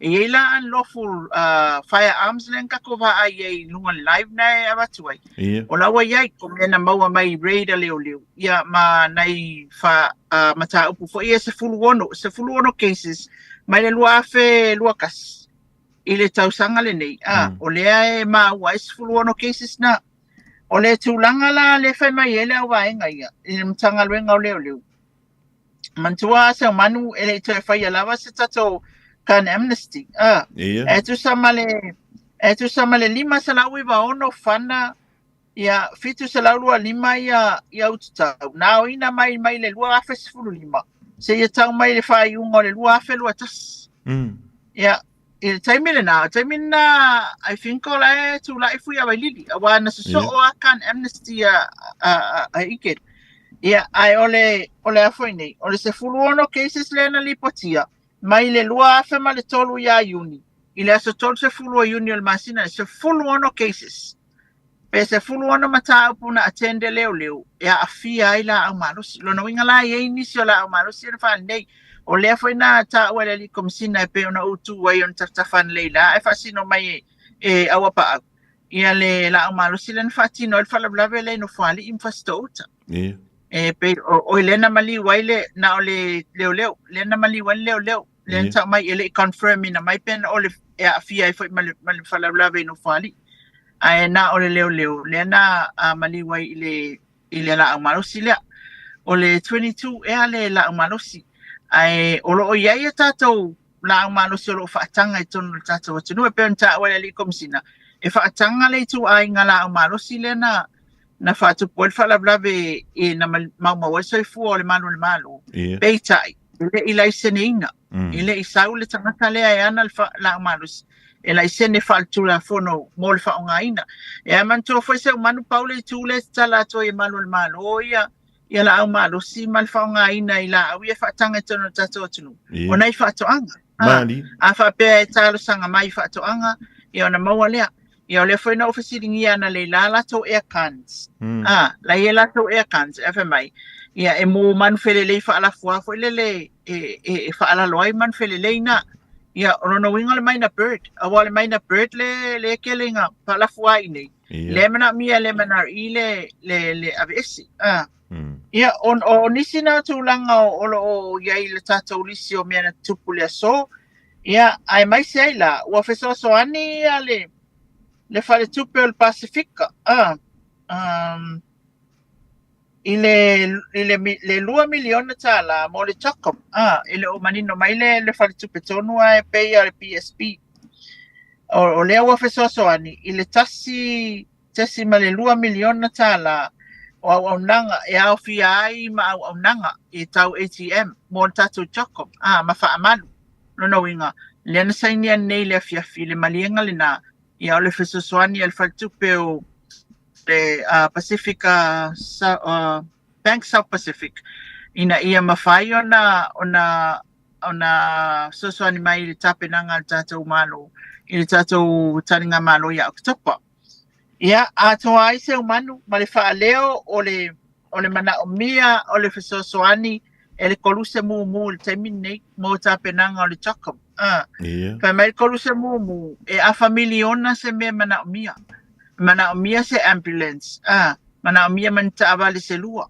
e tusa ma le lua afe i la tau fesoasoani volunteers o le anga lului e fasa lau ia tangata whaingaluenga lava ia tu mau ale koluse mumu le la whaingaluenga le kaku Chocom ai lua afe ia volunteers le la anga i mai fesoasoani so le la manga mia le taimili nei le tatou Red Cross ia se tupel na a familiona tala e whaatino ia la tau tapenanga mo le whaamoe lea se man ia o nisina tala nei a fiafi o fele le tautal sanga ngai i le tanto koluse mumu e le tanto sanga i le malo po le mtanga le ngol soifu malo lo ina po fele tauanga i le lanto tausa na avel lato proposal i le tatou malo ia mo se tupele le la o talia nei ai na fa leo mai lava i lunga o le la tati tasi ana po ia le tulanga foi le mana mia se soani le fionga ia nam la ulu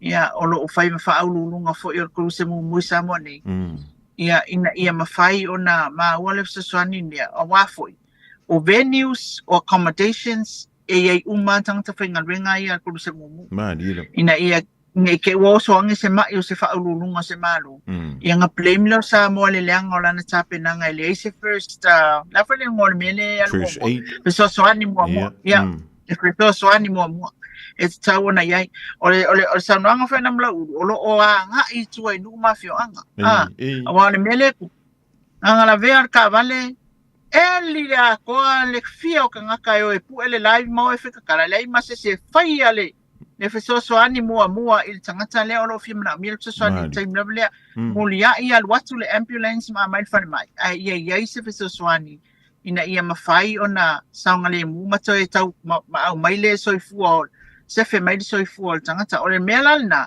lea agaʻi ai tua tatou koluse mumu ia o tupe e faatino umai nei mea uma auā e lē faigufia le agaʻi tua o taavale faaogā ma le ʻaufaigaluega e toʻatele e fatau mo o ngai ia pe afa ile se seleni a tulanga na se man e pe ona ai o mai le koluse mumu o lo wa batula to proposal il tato fainga malo mo le tulanga fa te tele ni mo ia vai le dei vai ngole fiafi wa mantongo fie ia le tele o mata pu pe ona folasi e malai ia wa la vola mai mo le fa funga nga siuta to tro in ia manino i meo lo tupu meo le ant tupu ia mri se fo vainga e ono tula mai se temi o luma ia fa popo pele tu le malo sul tino fa pe fo ila le nganga ia wala wala tua e le nganta mo sa mo ai tono nu ma fio anga anto ai foi ia ma tono e kalesia ia mo tanto ainga ia ma ruia tele la nganta tu le fa ngol nei veas tente ia tole tolo so i fo mo ma to la lava ia fo tanto toi feilo yai ia elanga na wa manu lu o to ia te lo foi na wa to foi nei nu to fala wa ela fo tu na to lu ngame le tanto feilo inga ile nei ia ia faftai tele se manu faftai fo iso tato tunu la pale ia mfata tele mai fo ini tala tu na tu tato tunu nei e fa leo faftai ntanga lwenga leo E wi o le sa tātou fulisa I fina ngalo I tūlanga fo I na supu mai. Ia, e na maua lawa le tātou whaatata noanga mle whionga le liko msina. Ua whaailoa mai whai le liko msina. O le anga I whai mai lato press conference. Ona o le wana talata le tātou tani ngā malo e au ona sila fia le tātou tunu. Ai mo le nei taimi se umanu I o la tāle to I whai tala. O lea ua mai a fo ia ua mamalu mai fo ia a unga o le pungi sa lato. Ia, ma mau fo I tua ai tātou whailoa I le vai sa fau le asolua.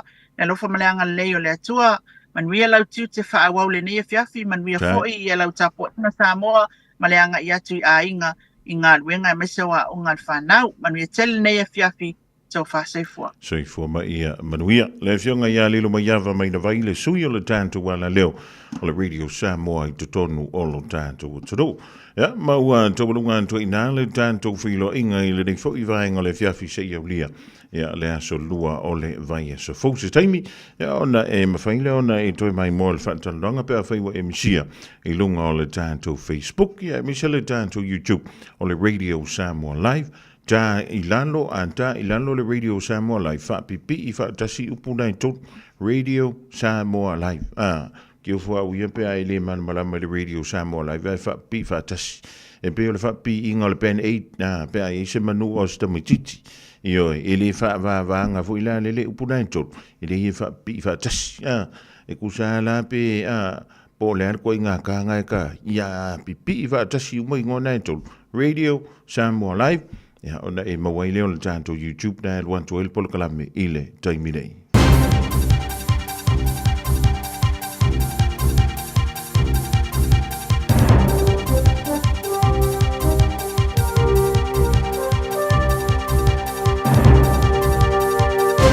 In this update, Transpower is looking at ways to cover a big bill for the toppled pylon that cut power to Northland.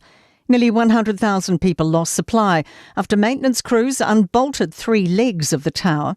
Transpower's completed its investigation, finding the Omexum team leader was distracted sandblasting and inexperienced workers removed the bolts unsupervised. Grid delivery manager Mark Ryle says the cost of the repairs is probably in the ballpark of $1 million. Doing a permanent fix. Similarly, we, as we said, working through insurance and commercial avenues around that, given the findings. Omexom says the results of its investigation is due this month. Shock and concern over how little progress has been made to improve protection of children. A 2022 review after the murder of Tauranga 5-year-old Malakai Subesh recommended sweeping changes. The Independent Children's Monitor says improvements haven't been made. Tamariki are no safer today than when Malakai died.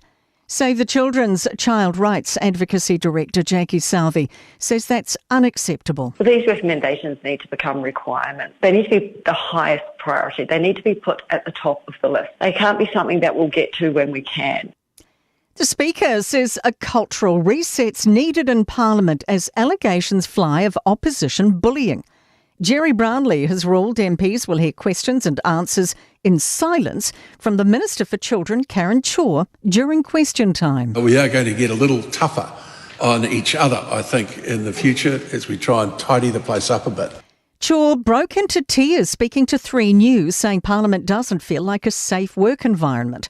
She's been under fire from opposition parties over the government boot camps and ACT's bid to remove the treaty from the Oranga Tamariki Act. That's news. In sport, 2-time Olympic sevens champion Portia Woodman-Wycliffe has confirmed she's considering a switch to rugby league, targeting the 2025 NRLW season for her debut. The 33-year-old farewelled international rugby by clinching gold with the Black Ferns Sevens in Paris. And speaking to the Herald after that game, Woodman-Wycliffe said she's really interested in a move to rugby league next season, adding she's already fielded interest from Australian clubs but is yet to talk with the Warriors. Veteran Annalie Longo is hinting her time in the Football Ferns jersey might be up. Visibly distraught after a 2-1 loss to France ended their Olympic campaign, Longo admits she's not sure she'll get the chance to represent New Zealand again at a pinnacle event. That is sport. I'm Raylene Ramsey. O mawhai on awina atu le tala o le tau Yaso Taitasi ona o le lango mai a le Pacific Finance Limited. Telefoni o Valselau fitu fafa lua fitu. Jamie ngona wanti lo no sfulu tasi mal af menu to betene le tu line lima now va fonga tun malu tanto tunu sis foi fa poponga I tala I vai funu langa na Britania matala I talonga spengene si o se report your tala tau maili officer vai tau ni au kilani mana Samoa mo le fefi mal pona nei for me report e telo na yene uanga mana timunga o le antu mai le fefi mal pona nei mo civil angi maili tu I saute I sasae vel molunga le so se fulu fa ti career malu pona nei e valu ti kiri ma engotu la ile to lus fu tolu minute to tali tu la e ono o le afiafi ana nei pula so tau pe au ile lo fo le tu a family report telefo ona ye ti munga mamafa ile tu ma tu la ve le pitun une o fanga poroa inisi fo vanga lo ye nai ma tu ti munga mamafa masvila ngi mai ile tu isa sai toa manaya ma lewing le tau le afiafi mo pola so tau au le vele molung la so tau se fulu fati kiri fitu ti kiri le malu le po ma e so la ile full value minute te le tu line fitu ile maveo a tau fa talo fatu I ainga mabol o mafutu mangina le tanto wa tunu nei Samoa malo level on sai malo fu fa to I tutu five mangal wenga se ne fu ya stofi Spanish report le talo le tau me lo fisu tau ina Samoa winga le tau wow civile fa solo ina malo losi o le tua o loa civile mai saute sai o lo fitie pe le tunu fa tasia ya mana timu fa tuanga civile malo losi o lo famulisia pe mo vanga uma o Samoa fautuanga lo longa o lo famulisia pea mo no fuanga tu matafanga mawala lalu mo le pona nei tanto tunu au ama nei timu e yai e ono feo lolo le mafa ai pupu inisio taimi e malo losi ma fata tau civili o le toa oloa civili mai saute isa sae inisio taimi o se vengina se reporti o le tala le tau me le fisa tau ini au kilani manai Samoa ai mafutu mai pelo ala leo radio Samoa se fulu lima I vatolu amo Walo le tautua le Pacific Finance ino donga tupe mo so se wha moe e pe o maliu wha I puiponga a so wha nau whainga malolonga ma so se wha lewenawe. Ai muisa le toi fui ato wha nau I le aonga. A palai nei loi le pacificfinance.co.nz pe wala au le ovalu se lau fitu wha lua fitu. E talo sanga sau nonga tupe I le vau le 5 se lau ma le lua se fulu a whai tala. E lua miru te whatali e lau talo sanga online. Ai tasili tu lai whatali e se tali. E ia inga wha bitoa. Walau lo le Pacific Finance Limited I le ovalu se lau fitu wha lua fitu. Ovalu se lau fitu wha lua fitu. Nalo fa Samoa. Wa ule nei o kasu tialu. A wale suwi ale ngila wa ule kio. A eva mai ina se fudu lima iwa kolu. Amo Radio Samoa. Vevela e monia wa vela na le termine o sauan malulu fo yo la fiafia swingene reporti o ala tele lo ala little Radio Samoa se fulu lima iva tonu amo to tama to the state highway 1 pe ona masani lo malanga mene I saute si o tuli tui matui Albany North Shore le tu lama minute le umilo finga malanga lo to malanga mene matui nei saute fa popo 5 minute wa I tu la ma ono minute le umilo finga malanga The State Highway 20 lo malanga mene saute si o tuli tu sifo lima sful maltas minute le umilo finga malanga faila vasino mafo poloka mese ina ile Massey Road exit fa solo to the Bangry Bridge a lo to malanga mene I teratu mai nei sifo nei saute ile State Highway 20 level nei lima sful minute le umilo finga malanga State Highway 16 fe lolo lava lo poloka wala lo malanga mai nei Helensville si o mai nei city fast food 5 minute le umilo finga malanga ai matu itele lava poloka wala lo to malanga mai nei city si o to le tu sifo nei Helensville State Highway 16 lima sful 5 minute le umilo finga malanga fai le mulo sa samwai malo lava lo sai malo fu ile ngalue ile nei fu yesu Tasilima I vatolu amo Radio Samoa. O los fulu lima ma la fa bidu tu te nei le tu lai lima ile ri fo I vainga le fiafi Ya, malo la vole au solo malo foi il sila le malo le tanto tro i lunga o tanto ala te tele malo foi li nga lo e ja ko. Ia, malo la vase manu le. Fonga ia fa pe foi male nga lu foi le ni foi asu tofia se. Le vanga su e mai o e pen. Ya, o fa ko le e pe le ila ku pe ke ia la ku nga po. Ifa. Io, il mako loku lenga fai. I longa fai. Ia, va malulu atu tato tunu ia o tuai mai fo isa ia toa tali vai leni. Ia o pau fo o tau mafinga fo ila o male tau fai makeup work ma me fa pena. Ia. O you will fight when you make it up you go out. Killing me ngal make it up asiu. Ia. Ole go se ia fa pe nga ngi fi la skof. Ja. O malulu me. So mo ma sina o kuso. Ia, tano si o lo manuelo tanto tunu.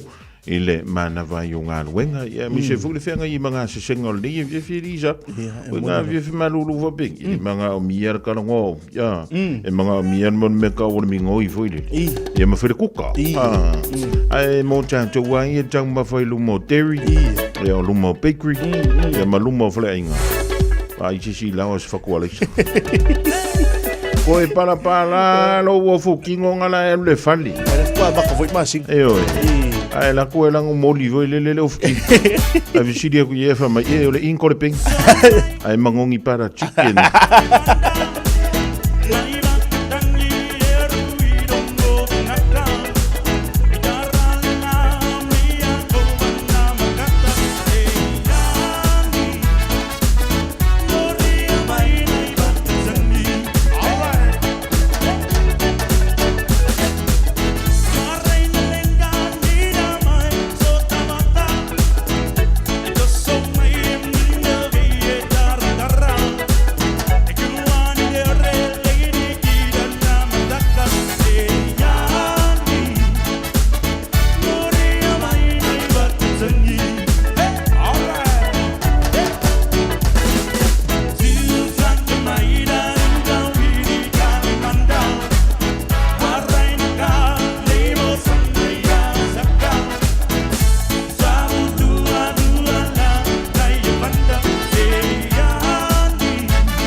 whaapewhea na ngalo atu o I lewa ai Samoa o le penina o te fia I ai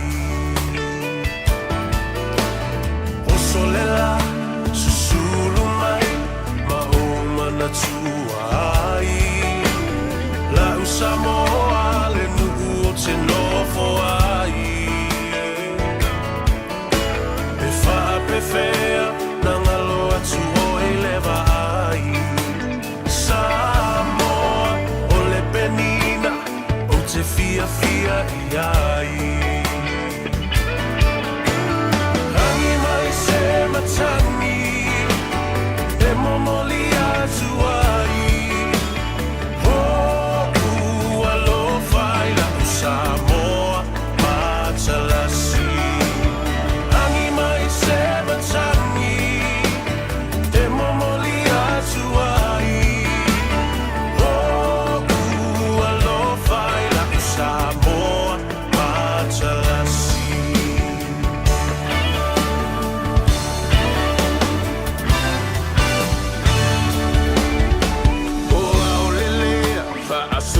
Solo la poia o na paolo Lona sami I la pe asulungia ele masina Pe whaapewhea na ngalo atu oea ita Samoa o le penina oe o le vasa pasifika Tangi mai se matangi Se momoli atu ai O ua lo fai na u Samoa matalasi Tangi mai se matangi E momoli atu ai O ua lo fai na u Samoa matalasi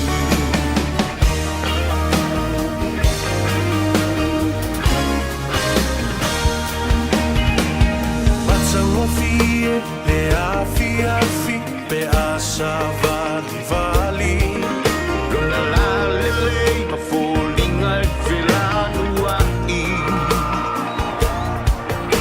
Pe whaapewhea, na ngalo atu alo ingoa Samoa, o le penina oe o le vasa loloa Hangi se matangi e momoli atu ai O ua lo fai la u Samoa matalasi Hangi mai se matangi e momoli atu ai O ua lo fai la u Samoa matalasi Hangi mai se matangi e momoli atu ai O ua lo fai la u Samoa matalasi Hangi mai se matangi e momoli atu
E taimi o le ulu fale, ma le ulu fafo.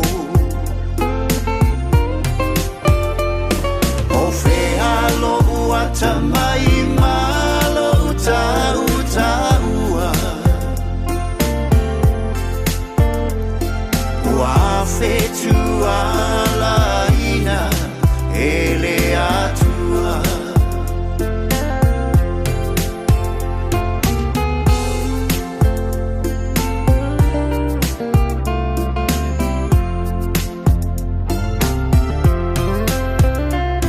Le lalo langi tele sa o fanga iai. Feilafi o na moli fato sina mai. Le tu ina nau le ua o fata thea. O le anga sala ele o le fia fia lea. Lo atua e fatonu mai lo ubalea. Ia o fogi atu ia leto e ele elea.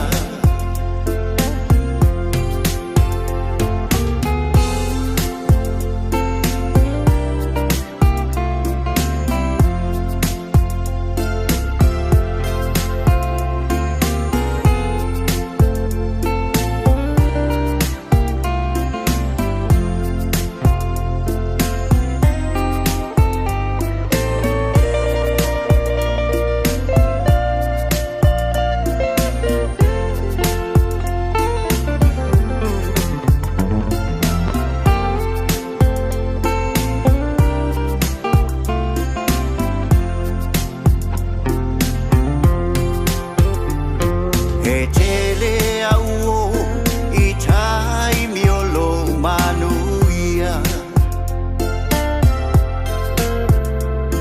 Ai ua la lafi ina ua o mafatia. Na lata lata mai I lo uta mau ainga. Au pua puanga ua o le toe baaya. O woia so mai fai ma fala me labi. Au lo u ainga na tu mai ya so bali.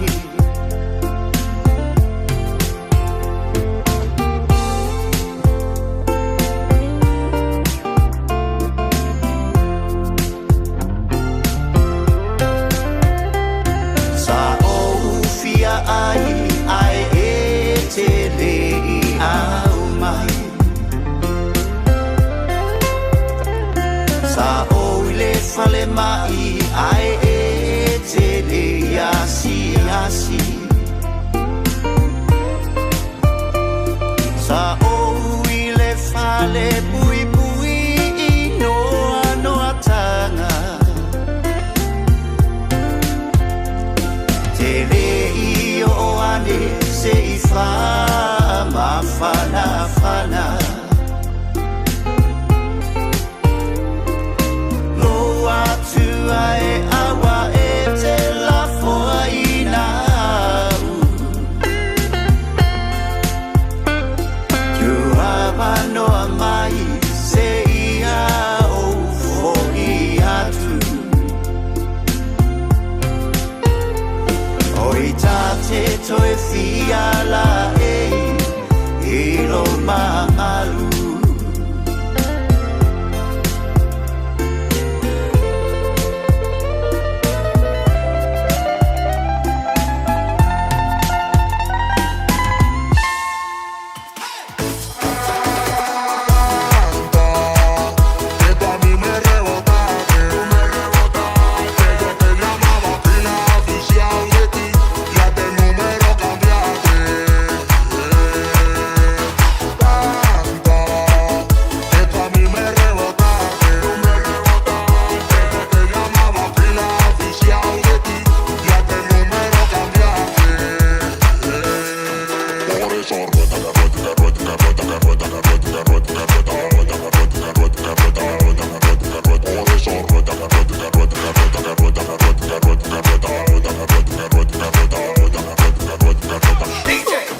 Nice.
Tau le vave au se ia ni maia. Pupula malo si mai fo ile fetu le aniva. Waunga solo e ai mapua o toa. Sau upu malu fa aola totonga. Talo fai le tangata o la masano salo. Le vede lao le toto o le mafai ai o nangalo. E tai masani o oi ai se aso. Fa ato sinai o lo manao. Ma fa ufonga wa felanu lanu a imo le tamaitai. Fa anau nau ngau le mafau fau. Fa anau nau ngau le mafau fau. E fa alo to tele ona o le temini I mau mau. Ne I e fesilingia. O so fa amaoni. Na o le taimi e loa o le mea moni. Talo fai le tangata o la masano salo. Le vede lao le toto o le mafai ai o nangalo. E tali masani o oi ai se aso. Fa ato sinai o lo manao. Ma fa ufonga wa felanu lanu a imo le tamaitai. Talo fai le tangata o la masano salo. E o la masano. Le vede lao le toto o le mafai ai o nangalo. Tēnā sūwhiwhilongi o le mana vonga luenga ina o toi fitu minu tauna tāle o le tūlae ono tāle ono. Suia fua le tātou no fua le nei fiafi o le tautua le Radio Samoa. Tasi lima I watolu amo. O se tala fia le nei Samoa, wei nei se tautua ma se au nanga family noto mai le kampania le City Car fua tusi tasi dua lua Lincoln Road Henderson. Te maua iai le tele o tawa la poa ban e o foi tatu tawa le laiti. Tania foi la tau fa le tonu tongi e talafo mo le tatu cashback. A mantatu lima se lausi aga ia tu le lima fe tala. Fe sota mai ulungia Peter Pernanto le numera o lua tasi o walewalu fitu lua fitu lua. Pe ai manaumia se tawa le fau molo ainga I le tau malulu. City Car done and said. Talofa Samoa, o Ateshna Ryan, o le Licensed Immigration Advisor mo le Auckland South Immigration Consultants. E visosoani mo so se tu ai ngā visa e malanga mai e New Zealand po Australia. Telefoni mai nei loa I le o valu o tasi o no valu fa fitulua. Po le olua tasi o no valu fitulua tolu o. Ua mawhai o na aura tula polo kalame le leimo o ia so taitasi o na o le langolango malo si le whale maliu a se alo le atunuu o ese tātupu Funeral Directors I Manukau City. Po kalame le leimo o e talo falafa. Faita wina le Filipi e lua mo oe le ne yaso. O le nei, o usoe. O e o te alofa manau nau iai. O lo fia ma lo pale le au pele. Ia whaapea o na tu mau o tou I le alii. O te ai o yatu ia evotia. O te ai o yatu fo ia suna tui. Ia tasi lo la manatu I le alii. O te whaatonga atu fo ia te oe. Lo ufiso soani wha maoni ia e fiso soani ia te ila ua. O e na whenau whaatasi mau I le tala le lei. A toa makele mene, menisi uma o e na ngā lulue whaatasi mau. Ua I le tusi o le olo o lato ingoa.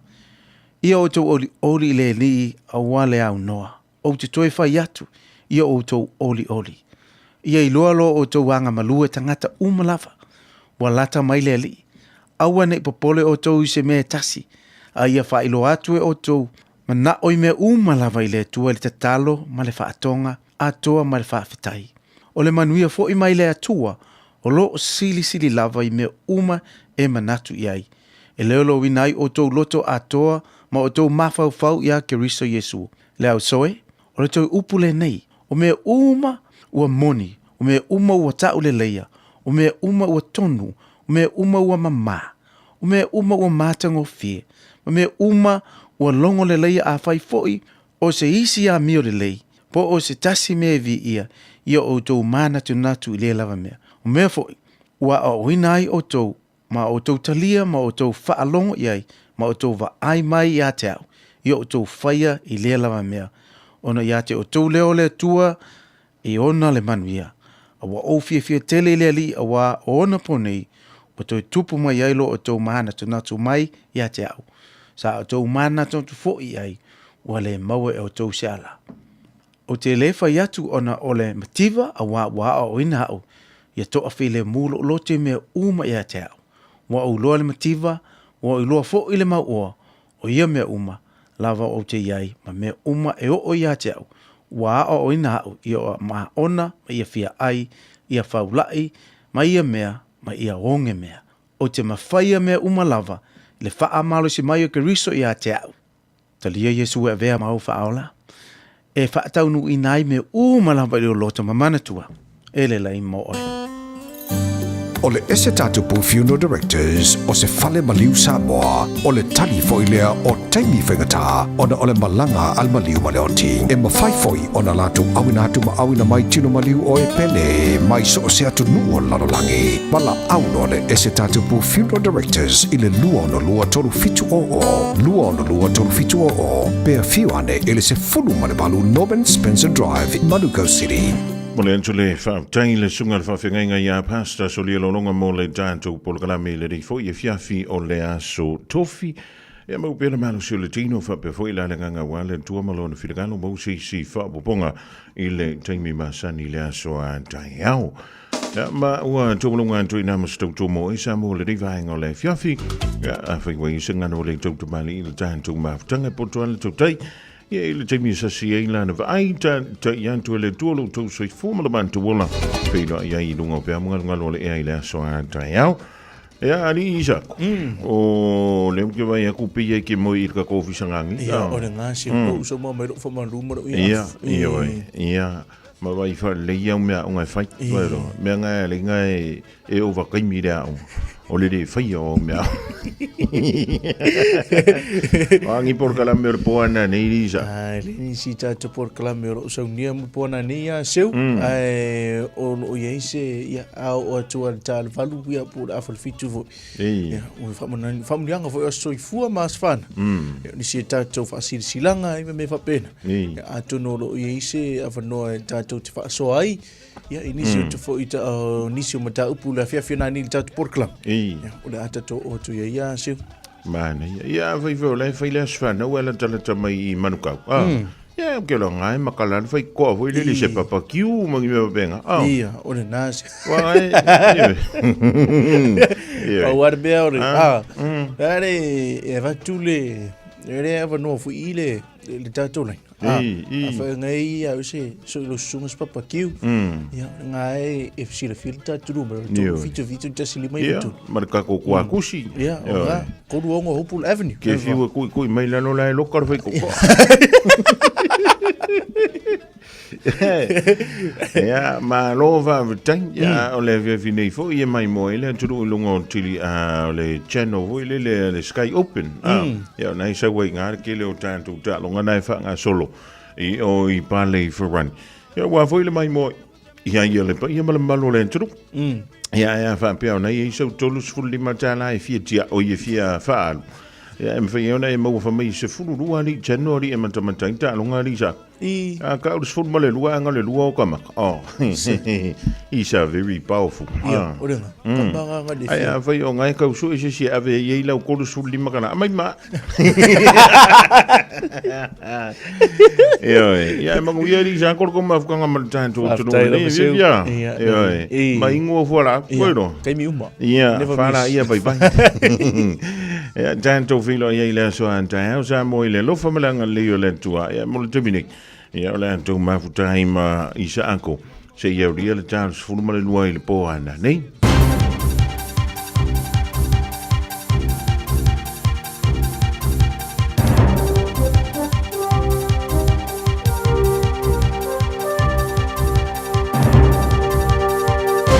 In this update, an urgent push to prioritise improvements to our child protection system. A 2022 review after Tauranga 5-year-old Malachi Subesh was murdered recommended sweeping changes. The Independent Children's Monitor says they haven't happened, and Tamariki are no safer today than when Malachi died. Save the Children's Jackie Salvi says this is bad news. That organisations, agencies are still not talking to each other, are not working collaboratively enough, and in some cases that's regressing is deeply concerning. Legislation supporting police drug driving screening has passed its first reading. Associate Transport Minister Matt Ducey says rolling out random roadside testing will improve safety. Approximately 30% of road deaths involve a driver who has consumed impairing drugs. Greens Transport spokesperson Julianne Genter says the tests this will allow aren't necessarily accurate. They have a high rate of false positives. They can't show specific information about how much of a substance has been taken. And Labor joined the governing party supporting the bill.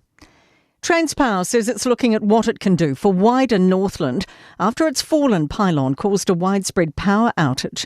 Its investigations found contractor Omexom's team leader was distracted sandblasting as unsupervised, inexperienced workers removed the bolts from 3 legs at once. Residents can contact their retailer about compensation, but Transpower says it can't compensate businesses. Acting CEO John Clark says they've spoken with Northland MP Grant McCallum. We will be talking with him and other leaders further and may make an announcement of how we can support the community in some way given the challenges that they have faced. That's news. In sport, 4 New Zealand rowing crews have the chance to supercharge the country's slow start in Day 6 action at the Paris Olympics. Both double sculls duos and both coxless 4 combinations contest their respective finals. There's also a podium chance in sailing. The men's 49er pair are third, heading into that medal race. Single scullers Emma Twigg and Tom McIntosh lead off the rowing in their semis. Meanwhile, triathlon silver medalist Hayden Wilde says he respects how organisers handled the drama surrounding the water quality in the River Seine. Wilde says he's relieved the event proceeded with all 3 disciplines. I think it was handled well, we're elite athletes. We learn to adapt and it's just part and parcel of it, Stoked that we actually got to do a triathlon. Is the last thing that all the athletes wanted was to do a duathlon, which is a run, bike, run. So it was really good we got to get it done on the day. In that sport, I'm Raylene Ramsey.